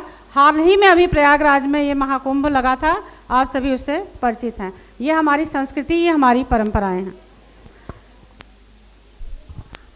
पर्यावरण संरक्षण के लिए कोई 3 प्रमुख उपाय कौन कौन से हो सकते हैं? पर्यावरण संरक्षण के लिए कोई 3 प्रमुख उपाय कौन कौन से हो सकते हैं? पीछे दीदी बता दीजिए, वहीं से खड़े होके आप। वृक्षों की कटाई को रोकना जी, और मिट्टी के कटाव को रोकना और जल की व्यवस्था अच्छी से रखना। Hello hello.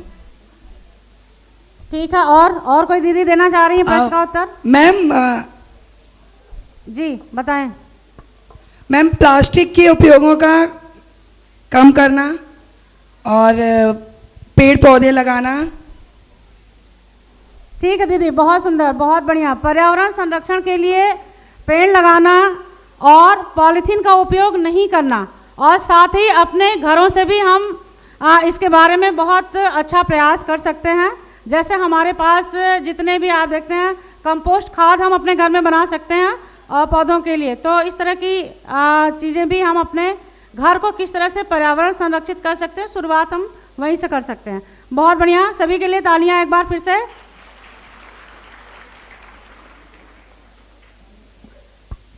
स्वस्थ रहने तथा खून साफ बनाने के लिए कौन सी सब्जी एवं फल खाना अच्छा रहता है? आप बताइए, बताओ बच्चे आप। करेला, ठीक है, बताइए। पालक खाना चाहिए, ठीक। ठीक है, बहुत बढ़िया, बहुत सुंदर। जितने नाम आप ले रही हैं ना, इससे हमें ये पता चल रहा है कि हमारे घरों में पकता है ये, इसलिए हमें नाम जो है वो याद करने की आवश्यकता नहीं है। बहुत बढ़िया, सभी बहनों के लिए तालियां बजनी चाहिए भाई। प्रश्न है, क्रांतिकारियों की भाभी जिन्होंने अपने लाडले देवर भगत सिंह को महिला अधिकारी के छद्म में वेश में पुलिस से बचकर रेल से सकुशल कोलकाता पहुंचाने में सहायता की थी, उनका नाम? दुर्गा भाभी। दुर्गा भाभी, बहुत सुंदर, बहुत बढ़िया, इनके लिए जोरदार तालियां। जैसा कि अभी आपने दीदी के द्वारा प्रबोधन सुना, उसी से संबंधित एक प्रश्न है। कुटुंब प्रबोधन स्वर की भावना से जुड़ा है, ऐसे कौन से 6 भ से भजन जैसे मान लीजिए जो हमें हमारे स्व की याद दिलाते हैं? पुनः स्मरण एक बार, प्रश्न मैं फिर से पूछ रही हूँ। हाँ जी, मैंने इंडिकेट कर दिया आपको कि दीदी ने अपने अभी प्रबोधन में वो बताया भी था। एक बहन का हाथ पहले ही है पीछे, तो आप खड़े होकर बताएं दीदी, आपको प्रश्न समझ में आ गया, बताइए। भजन भ्रमण, साथ में बैठ के भजन करें, भ्रमण करें, और ठीक है, बहुत सुंदर, भजन भवन। बोलिए, आ जाइए। 6 भा के बारे में बताया गया है, जिसमें भाषा, भूषा, वेश और आपका भजन, भोजन और भ्रमण। इसमें आपकी भाषा यानी कि में उपयोग कर रहे हैं वो भाषा है, यानी कि आपकी जो भाषा है वो मर्यादित है या नहीं है। इसके बाद आपकी भूषा यानी कि आपका जो वेश है वो किस तरीके का वेश है, आपका वेश सामाजिक स्तर पर क्या दृष्टिकोण रखता है या क्या प्रभाव डालता है। इसके बाद है आपकी भूषा और भजन और भोजन और आपका भ्रमण, यानी कि आप भोजन किस तरीके का कर रहे हैं। जिस तरीके का भी भोजन घर में किया जाता है, बनाया जाता है, वो उसका सीधा प्रभाव हमारे परिवार पर, हमारे बच्चों पर उसका सीधा प्रभाव पड़ता है। इसके बाद है आपका भ्रमण और आपका भजन। भ्रमण यानी कि किस किस जगहों पर आप भ्रमण के लिए जा रहे हैं, उनसे आपको क्या शिक्षा मिल रही है, आपके बच्चों को क्या सीखने को मिल रहा है, आपके परिवार में क्या क्या सीखने को मिल रहा है। तीसरी चीज़ है आपका भजन। भजन यानी कि हम अपने परिवार के साथ मिलकर बैठकर एक साथ कम से कम कुछ समय के लिए ऐसा भजन करें जिससे हमारा परिवार एक साथ बैठकर एक साथ रहकर थोड़ा समय व्यतीत कर सके, भगवान का भजन कर सके। बहुत सुंदर, इनके लिए सभी बहनों की तरफ से तालियां बजनी चाहिए भाई। पीछे बहनें जो है वो तालियां नहीं बजा रही हैं, एक बार पीछे की बहनें जोरदार तालियां बजाएं।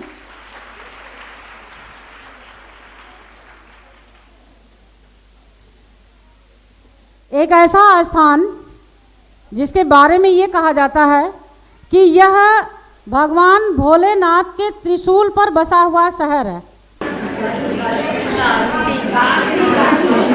बहुत सुंदर। काशी जी, काशी विश्वनाथ सही उत्तर है। सभी के लिए एक बार तालियां। हमारे गौरवशाली इतिहास की प्रेरणादायी महिलाओं की वेशभूषा में उनके द्वारा दिए गए संदेश प्रस्तुत करने आ रही हैं हमारे विद्यालय की बहनें।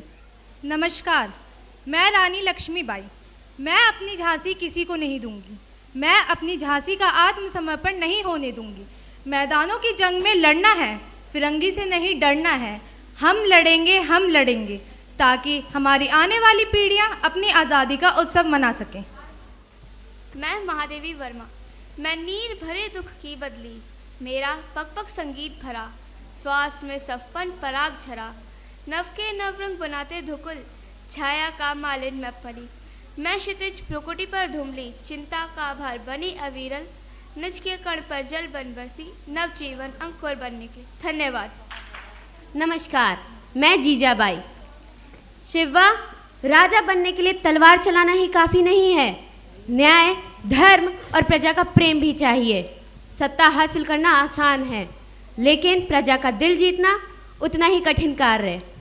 तुम एक बाघिन के संतान हो, लेकिन तुम्हारे हार किस्मत में नहीं लिखी। मैंने तुम्हें जन्म दिया है शौर्य गाथा लिखने के लिए। जाओ शिवा, और जाकर अपनी तलवार पर विजय प्राप्त करके आओ। धन्यवाद। मैं रानी अहिल्याबाई होलकर। ईश्वर ने मुझ पर जो जिम्मेदारी सौंपी है, मैं उसे निभाऊंगी। प्रजा की सेवा व सुरक्षा ही मेरा परम कर्तव्य है। इस ईश्वर ने मुझे जो कहा है, मैं वह ज़रूर करूंगी। धन्यवाद। मैं भगनी निवेदिता। मानवता की सेवा ही ईश्वर की सच्ची सेवा है। दुनिया को अच्छा चरित्र चाहिए। दुनिया को ऐसे लोगों की आवश्यकता है जिनका जीवन निस्वार्थ प्रेम से भरा हो। शिक्षा का अर्थ बाहरी ज्ञान संचय करना नहीं, बल्कि अपने भीतर की शक्ति को सही रूप से विकसित करने की साधना है। जिस समाज में स्त्रियां दुखी हैं, उस समाज का कल्याण नहीं हो सकता। शिक्षा ही वह माध्यम है जिसके द्वारा स्त्रियों की समस्याओं का निवारण संभव है। धन्यवाद। मैं रानी दुर्गावती, गोंडवाना की महारानी, जिसने कभी भी अपने स्वाभिमान पर आंच नहीं आने दी। मैंने लंबे समय तक अपने मातृभूमि की सेवा की है और आज मैं इसे इस समय कलंकित नहीं होने दूंगी। लड़ने के अलावा हमारे पास कोई दूसरा विकल्प नहीं है। गुलाम बनकर जीने से तो बेहतर है कि आज़ाद ही मरना। धन्यवाद। नमस्कार, मैं सरोजनी नायडू। किसी भी देश की महानता वहाँ के प्रेम और त्याग के अमर आदर्शों में निहित होती है, जो कि उस जाति की महिलाओं को प्रेरित करते हैं। नारी केवल घर की शोभा नहीं होती है, बल्कि समाज की शक्ति भी होती है। जो हमारा ज्ञान है वो जीवन का प्रकाश है। इसलिए शिक्षा एक ऐसा हथियार है जो कि आपके जीवन को बदल सकता है। धन्यवाद। आप सभी को मेरा नमस्ते। मैं हूँ भारत की पहली महिला शिक्षक सावित्रीबाई फुले, वो स्त्री जिसने भारत में महिलाओं की शिक्षा का पहला दीप जलाया। मैं हूँ सावित्रीबाई फुले, हर उस स्त्री की आवाज़ जिसने सपने देखने की हिम्मत की। उन्होंने कहा लड़कियाँ नहीं पढ़ सकती, पर मैंने कहा शिक्षा ही हमारी शक्ति है, क्योंकि जब एक स्त्री शिक्षित होती है तो पूरा समाज जागता है। तो आओ मेरी माताओं, मेरी बहनों और सभी स्त्रियों, उठो, अपनी शक्ति पहचानो और ज्ञान को अपना प्रकाश बनाओ। धन्यवाद। बहुत सुंदर प्रस्तुति। अब मैं विशिष्ट माताओं के सम्मान के लिए नीतू दीदी को आमंत्रित करती हूँ। हमारी बच्चियों के लिए एक बार जोरदार तालियां, उनके उत्साह वर्धन हेतु। आपकी तालियां ही हमारा मनोबल, हमारा संबल है। अब मैं यहाँ पर उपस्थित ऐसे समाज की अग्रणी महिलाओं को आमंत्रित करती हूँ जिनका समाज के क्षेत्र में विशेष योगदान है, और ये हमारे लिए बहुत सौभाग्य का विषय है कि हमारे आमंत्रण पे आप यहाँ पधारी हैं। स्मिता चौधरी दीदी, आप मंच पर आ जाएं। पिछले 28 वर्षों से आप कॉरपोरेट जगत में कार्यरत हैं। आपकी नोएडा सेक्टर 6 में कैंडल सैंडविच बनाने की फैक्ट्री है, जहां महिलाओं के लिए आप रोजगार के अवसर प्रदान करती हैं। आपकी फैक्ट्री का नाम है स्मिता चौधरी एंड स्माइसेंसेस कैंडल। आप इसकी फाउंडर हैं। आपका दीदी इस विद्यालय परिवार में हार्दिक स्वागत एवं अभिनंदन। मैं अपने आज की मुख्य वक्ता दीदी चूड़ा दीदी से आग्रह करती हूँ कि आप दीदी को सम्मानित करने की कृपा करें।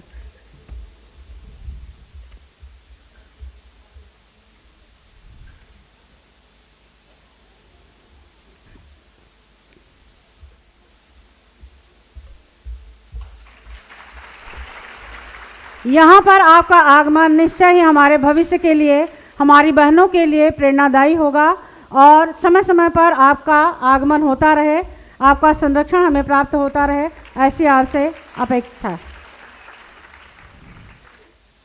बिमला पाटनी दीदी मंच पे आ जाएं आप।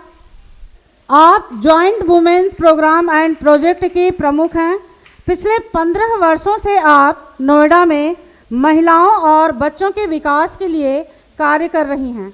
वृंदावन में विधवा महिलाओं के लिए भी आपने बहुत ही सराहनीय कार्य किया है।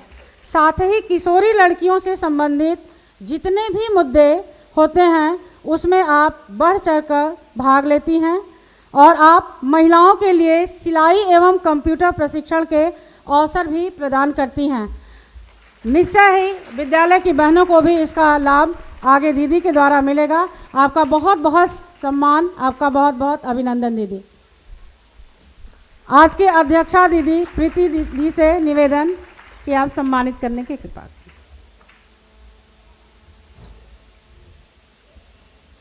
अल्पना तोमर दीदी आप मंच पे आ जाएं। आप हिंदू एकता संगठन की राष्ट्रीय अध्यक्षा एवं क्षत्रिय महासभा की महासचिव हैं। साथ ही विश्व हिंदू परिषद महानगर की आप संयोजिका भी हैं। आपका भी विद्यालय परिवार की तरफ से हार्दिक स्वागत एवं अभिनंदन। मैं आज की अपनी मुख्य अतिथि से निवेदन करूंगी कि आपका आतिथ्य सत्कार करने की कृपा करें।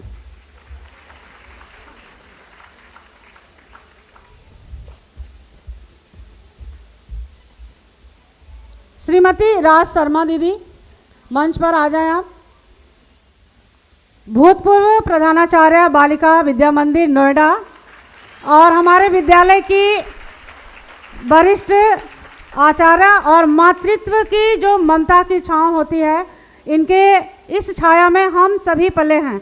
आज जिस मंच से हम बोल रहे हैं इसकी सूत्रधार हमारी राज दीदी ही हैं। आपका बहुत बहुत स्वागत एवं अभिनंदन। इस विद्यालय की न जाने कितनी बेटियों ने इनकी बदौलत शिक्षा ग्रहण की होगी।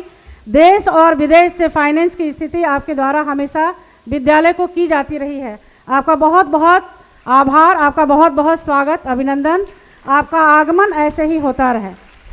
आपके स्वागत के लिए मैं रेखा चूड़ा दीदी से निवेदन करती हूं कि आपको पुरस्कृत करने की कृपा करें। आपके स्वागत के लिए सुश्री रेखा दीदी से विनम्र आग्रह करती हूं कि आप राज दीदी का आतिथ्य सत्कार करने की कृपा करें। पुनः जोरदार तालियां।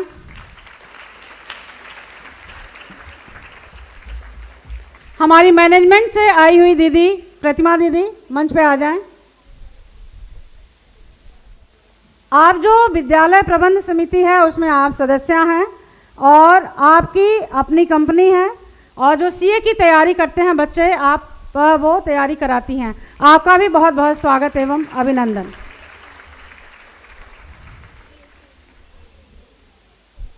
यहाँ पर बैठी हुई जितनी दीदियाँ हैं सभी का एक एक परिचय कराना हमारे लिए कठिन है, लेकिन यहाँ जो बैठा हुआ समाज है निश्चित ही उस समाज की देन है कि आज हम इतने भव्य कार्यशाला में बैठे हैं और इतने भव्य तरीके से हम इस कार्यक्रम को कर पा रहे हैं। आप सभी का हार्दिक स्वागत एवं अभिनंदन। आप सभी के लिए जोरदार तालियां हो जाएं।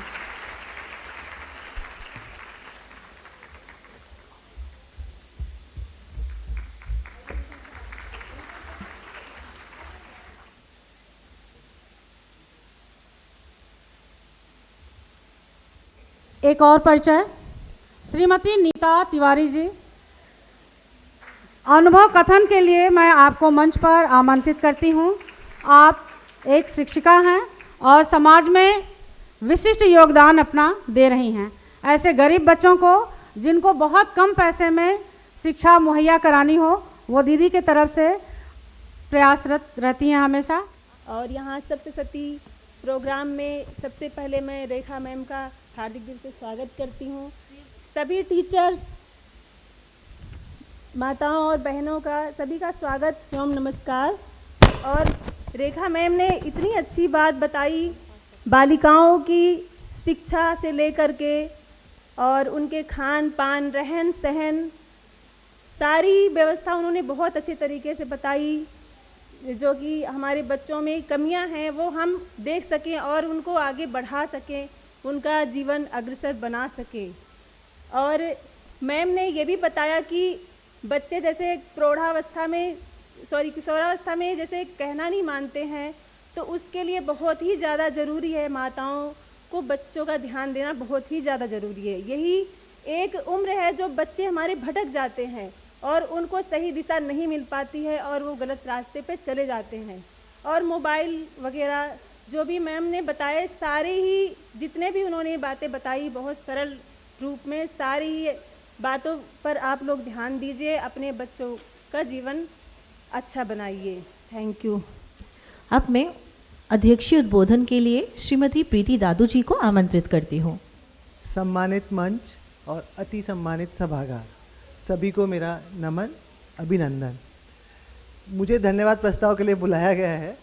मैं सबसे पहले रेखा दीदी का धन्यवाद करना चाहूँगी कि उनके पास संपूर्ण भारत का दायित्व है और पूरे भारत में उनका प्रवास रहता है, फिर भी वो इतना समय निकाल के हमारे बीच आई और उन्होंने इतने सरल शब्दों में हमें उद्बोधित किया कि मेरे ख्याल से हर महिला को समझ में आ गया कि वो क्या कहना चाहती हैं, और हमें भी भली भांति समझ में आ गया कि हम क्या समझना चाहते हैं। तो एक बार जोरदार उनके लिए हम सब ताली बजाएंगे कि उन्होंने इतना सुंदर संबोधन हमें दिया। एक उन्होंने सबसे अच्छी बात बताई कि शिक्षक तो जो सिखाता है, लेकिन एक माता उसे 100 गुना सिखाती है। तो क्यों ना हम अपने लिए एक जोरदार ताली बजाएं कि हम कितने अच्छे शिक्षक हैं अपने परिवार के लिए। तो हम खुद विद्यालय में तो भेजते हैं, लेकिन घर पे हम उससे 100 गुना ज़्यादा शिक्षा दे सकते हैं। तो इस बात का हमें विशेष ध्यान रखना है कि हम स्कूल की कंप्लेन ना करें, हम अपने बच्चों को एक अच्छा नागरिक बनाने के लिए स्वयं जिम्मेदार हैं। तो हमें स्कूल से इतनी अपेक्षा नहीं रखनी चाहिए। स्कूल एक जो स्कूली शिक्षा है वो देता है, बाकी उसको अच्छा नागरिक बनाने के लिए हम खुद स्वयं जिम्मेदार हैं। तो इसका विशेष हमें ध्यान रखना है। तो हम रेखा दीदी के बहुत आभारी हैं कि उन्होंने बहुत सरल शब्दों में हमें ये सारी बातें सिखाई।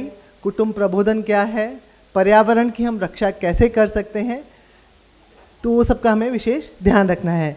और दूसरा, मैं विशेष धन्यवाद देना चाहूँगी पूरे हमारे विद्यालय परिवार का, जिन्होंने एक इतना अच्छा कार्यक्रम आयोजित किया। सभी अभिभावकों को यहाँ पर बुलाया, सभी अभिभावक भी यहाँ पर आए, उन्होंने अपनी दिनचर्या में से समय निकाला और सब आप आए। इस कार्यक्रम की शोभा तभी बनी है जबकि आप सब आए हैं। मैं देख रही हूँ कि जब हमने कार्यक्रम शुरू किया था तो हमारा आधा हॉल भी भरा हुआ नहीं था। तो आगे से हम थोड़ा सा ये ध्यान रख सकते हैं क्या कि जब भी स्कूल हमें बुलाए तो हम समय पर आएँ, क्योंकि हम इतने अच्छे अच्छे अतिथि बुलाते हैं और हम स्वयं समय पर नहीं आते तो बड़ा ख़राब इम्प्रेशन हमारा जाता है। तो आगे से हम विशेष ध्यान रखें कि जब भी हमें समय पर बुलाया जाए, हम स्कूल में किसी भी कार्यक्रम में समय पर उपस्थित हों। तो अतिथि को ये बहुत अच्छा लगेगा और एक अच्छा मैसेज जाएगा कि हमारे स्कूल के अभिभावक इतने पंक्चुअल हैं, इतने समय के अनुकूल वह अपना काम करते हैं। तो इस सभी के लिए विशेष धन्यवाद और अभिवादन। सबसे पहले सभी को नमन। मैं मोनिका। आज जब मैं इस प्रोग्राम में आई तो देख के बहुत ही अच्छा लगा। पहले तो सारी मातृशक्ति जो यहाँ पर एकत्रित हुई है, मातृशक्ति, और उनको देख के बहुत ही अच्छा लगता है, क्योंकि राष्ट्र की सर्जन ही माताएं हैं। मैं अपना थोड़ा सा अनुभव शेयर करना चाहूँगी। रेखा दीदी का अनुभव जो भी कथन था उसमें एक एक बात में बहुत सारी चीज़ें हमें सीखने को मिली। जैसे पर्यावरण को लेके उन्होंने बोला कि हमें अब हम ही हैं जो पर्यावरण को सुरक्षित रख सकते हैं। और वास्तव में प्लास्टिक इतनी ज़्यादा है कि धरती सांस नहीं ले पा रही है। आप सब्जी लेने जाते हैं जैसे दीदी ने बताया, तो क्या हम ऐसा कर सकते हैं कि वो जो थैलियां हैं उनको ना लेके जाएं और आज हम यहाँ से एक प्रण करके जाएं कि हम थैलियां यूज़ नहीं करेंगे। हम अपने बच्चों के लिए एक अच्छा एक अच्छा एनवायरनमेंट डेवलप करेंगे, है ना, क्योंकि हम माँओं का कर्तव्य होता है बच्चों को अच्छा एनवायरनमेंट देना, अच्छा भोजन देना। तो हम उसके लिए थैले मिलते हैं आपके जो प्लास्टिक के नहीं होते, कपड़े के होते हैं, उसमें सारा अपना सामान लेके आएँ और फिर उसको यूज़ करें। दूसरा, मैं एक बात कहना चाहूँगी, दीदी ने बताया जल संरक्षण। हमारी भूमि पे जल की बहुत आपदा आने वाली है, अभी आपको नहीं लग रहा लेकिन आगे होगा, और आपको लगेगा मैं बच्चों जैसे आपको बता रही हूँ, लेकिन आपको सब पता है, सच में सब पता है, लेकिन थोड़ा सा बस उसको स्मरण करने की ज़रूरत है। आपके घर में जब कोई अतिथि आते हैं तो आप उनको जल देती हैं, पीने के लिए पानी देती हैं, तो एक काम करेंगे, और फिर वो कभी तो पूरा पी लेते हैं, कभी आधा पीते हैं और कभी पीते ही नहीं हैं, और उस पानी को आप फेंक देती हैं, है ना, यही करती होंगी या नहीं, ऐसा होता है। तो आप बताइए, एक गिलास पानी फिल्टर करने के लिए 4 गिलास पानी आप वेस्ट करते हैं, होता है, यही होता है। तो हम आगे से क्या करेंगे, जब कोई अतिथि आएगा एक कांच की बोतल रख देंगे और एक ग्लास, या 4 अतिथि हैं तो 4 गिलास खाली उनके सामने रखेंगे। जब उन्हें पानी की आवश्यकता है तो वो ले लेंगे, नहीं आवश्यकता है तो नहीं लेंगे। इससे बूंद बूंद से घड़ा भरने वाली कहावत यहाँ पूरी हो जाएगी। तो इस तरह से आप अपना जल संरक्षण, क्योंकि ये हम बाहर जाके नहीं कर सकते कि भाई हम कैसे जल बचाएं, तो हम गृहिणी ही सब कुछ कर सकते हैं। दीदी ने बताया कि हम आपकी जो कढ़ाइयाँ होती हैं वो किस तरह की, स्टील की होती हैं या सिल्वर की होती हैं, कैसी होती हैं, आप बताइए। ज़्यादातर का तो क्या होगा, सिल्वर की होंगी, स्टील की होंगी, एल्यूमिनियम की होंगी, है ना। सिल्वर और स्टील तो हम लोग यूज़ करते ही हैं, लेकिन हम ज़्यादातर की होंगी, लेकिन जिनकी नहीं है, जो एल्यूमिनियम यूज़ कर रहे हैं, उनको हम बाहर फिकवाएंगे। हम एक दायित्व लेंगे कि ना तो हम यूज़ करेंगे ना किसी को यूज़ करने देंगे, है ना। तो हम एल्यूमिनियम को तो बाहर फेंक देंगे और हम स्टील की, हम सिल्वर की, और हम क्या, जब सबसे ज़्यादा लोहे की कढ़ाई यूज़ करेंगे। और लोहे की में लोग कहते हैं काली हो जाती है सब्जी, वास्तव में दीदी ने बताया कि उससे आयरन मिलता है जो हमारे शरीर को बहुत पोषित करता है। तो हम ये करेंगे। एक होता है कुटुंब प्रबोधन का। आजकल आपने देखा होगा लड़कियां जो आप जो समाज में एक संदेश दे सकती हैं वो कोई नहीं दे सकता। एक माँ जो संदेश दे सकती है, आजकल बच्चे चाहते हैं डिंक। डिंक आपने सुना है, DINK, कोई जानता है डिंक का मतलब? डिंक मतलब डबल इनकम नो किड। आजकल के बच्चे चाहते हैं कि हमारी इनकम तो डबल हो लेकिन हम बच्चे ना करें। तो अपनी बच्चियों को, अपनी तरुणियों को आगे तक के लिए ये समझाएं कि हमारे समाज में, हमारे जीवन में बच्चे कितने ज़रूरी हैं, ये आप ही उन्हें दे सकते हैं। डिंक का जो बाहर से हमारा पाश्चात्य से एक संदेश, एक नैरेटिव सेट हुआ है डिंक का, जो भारत में बहुत फैल रहा है कि हम बच्चे नहीं करेंगे, हम शादी नहीं करेंगे, हम अपनी लाइफ को एंजॉय करेंगे। तो अपनी बच्चियों को, अपने बच्चों को उस तरह के संस्कार दें कि ये कितना ज़रूरी है भारतीय संस्कार में भी और पूरे देश में। क्योंकि जापान का आपने सुना ही होगा कि वहाँ क्या हालत है। तो डिंक मतलब डबल इनकम नो किड वाली जो नैरेटिव है उसे हम कैंसिल करेंगे, उससे हम अपने बच्चों को सबको बताएंगे। दीदी का जितना भी उद्बोधन था मुझे बहुत अच्छा लगा। मेरे अनुभव से मैं यहाँ आके मतलब जितना मुझे सीखने को, और मुझे लगता है आपको भी बहुत कुछ सीखने को मिला होगा। मैं दीदी का बहुत बहुत आभार व्यक्त करती हूँ।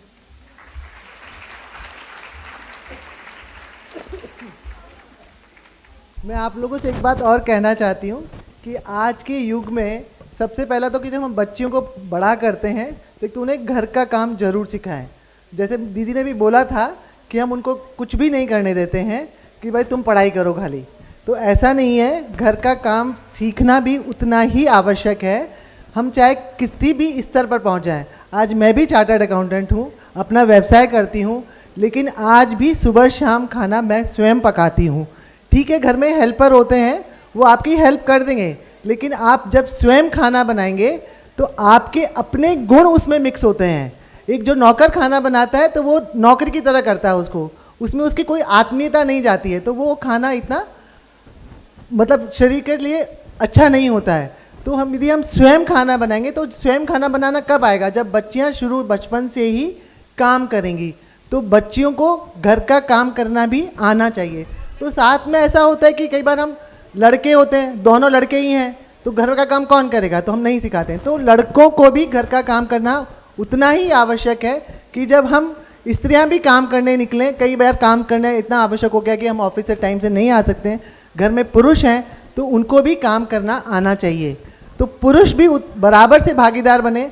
ये परंपरा हमने बाहर हम देखेंगे तो हमने देखने को मिलेगी, क्योंकि वहाँ पे नौकर नहीं मिलते हैं, तो वहाँ पे पुरुष और महिला दोनों बराबर से काम करते हैं। तो वो काम कम कर पाएंगे यदि हम उनको शुरू से ही बाल्यावस्था से ही काम करना सिखाएंगे।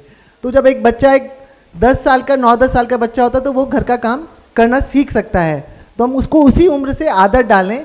हम चाहेंगे कि वो बड़ा हो जाए, 12th कर ले, जब उस पर खुद पे जिम्मेदारी आएगी तो वो सीख जाएगा, तो वो ऐसा नहीं होता, तो वो उस समय काम करना नहीं सीख सकता। तो हमें काम करने की उम्र बाल्यावस्था ही होती है, जब उसमें हम उनको बीजारोपण कर सकते हैं इस चीज़ का कि वो भी घर के काम में उतना ही सहयोग करें।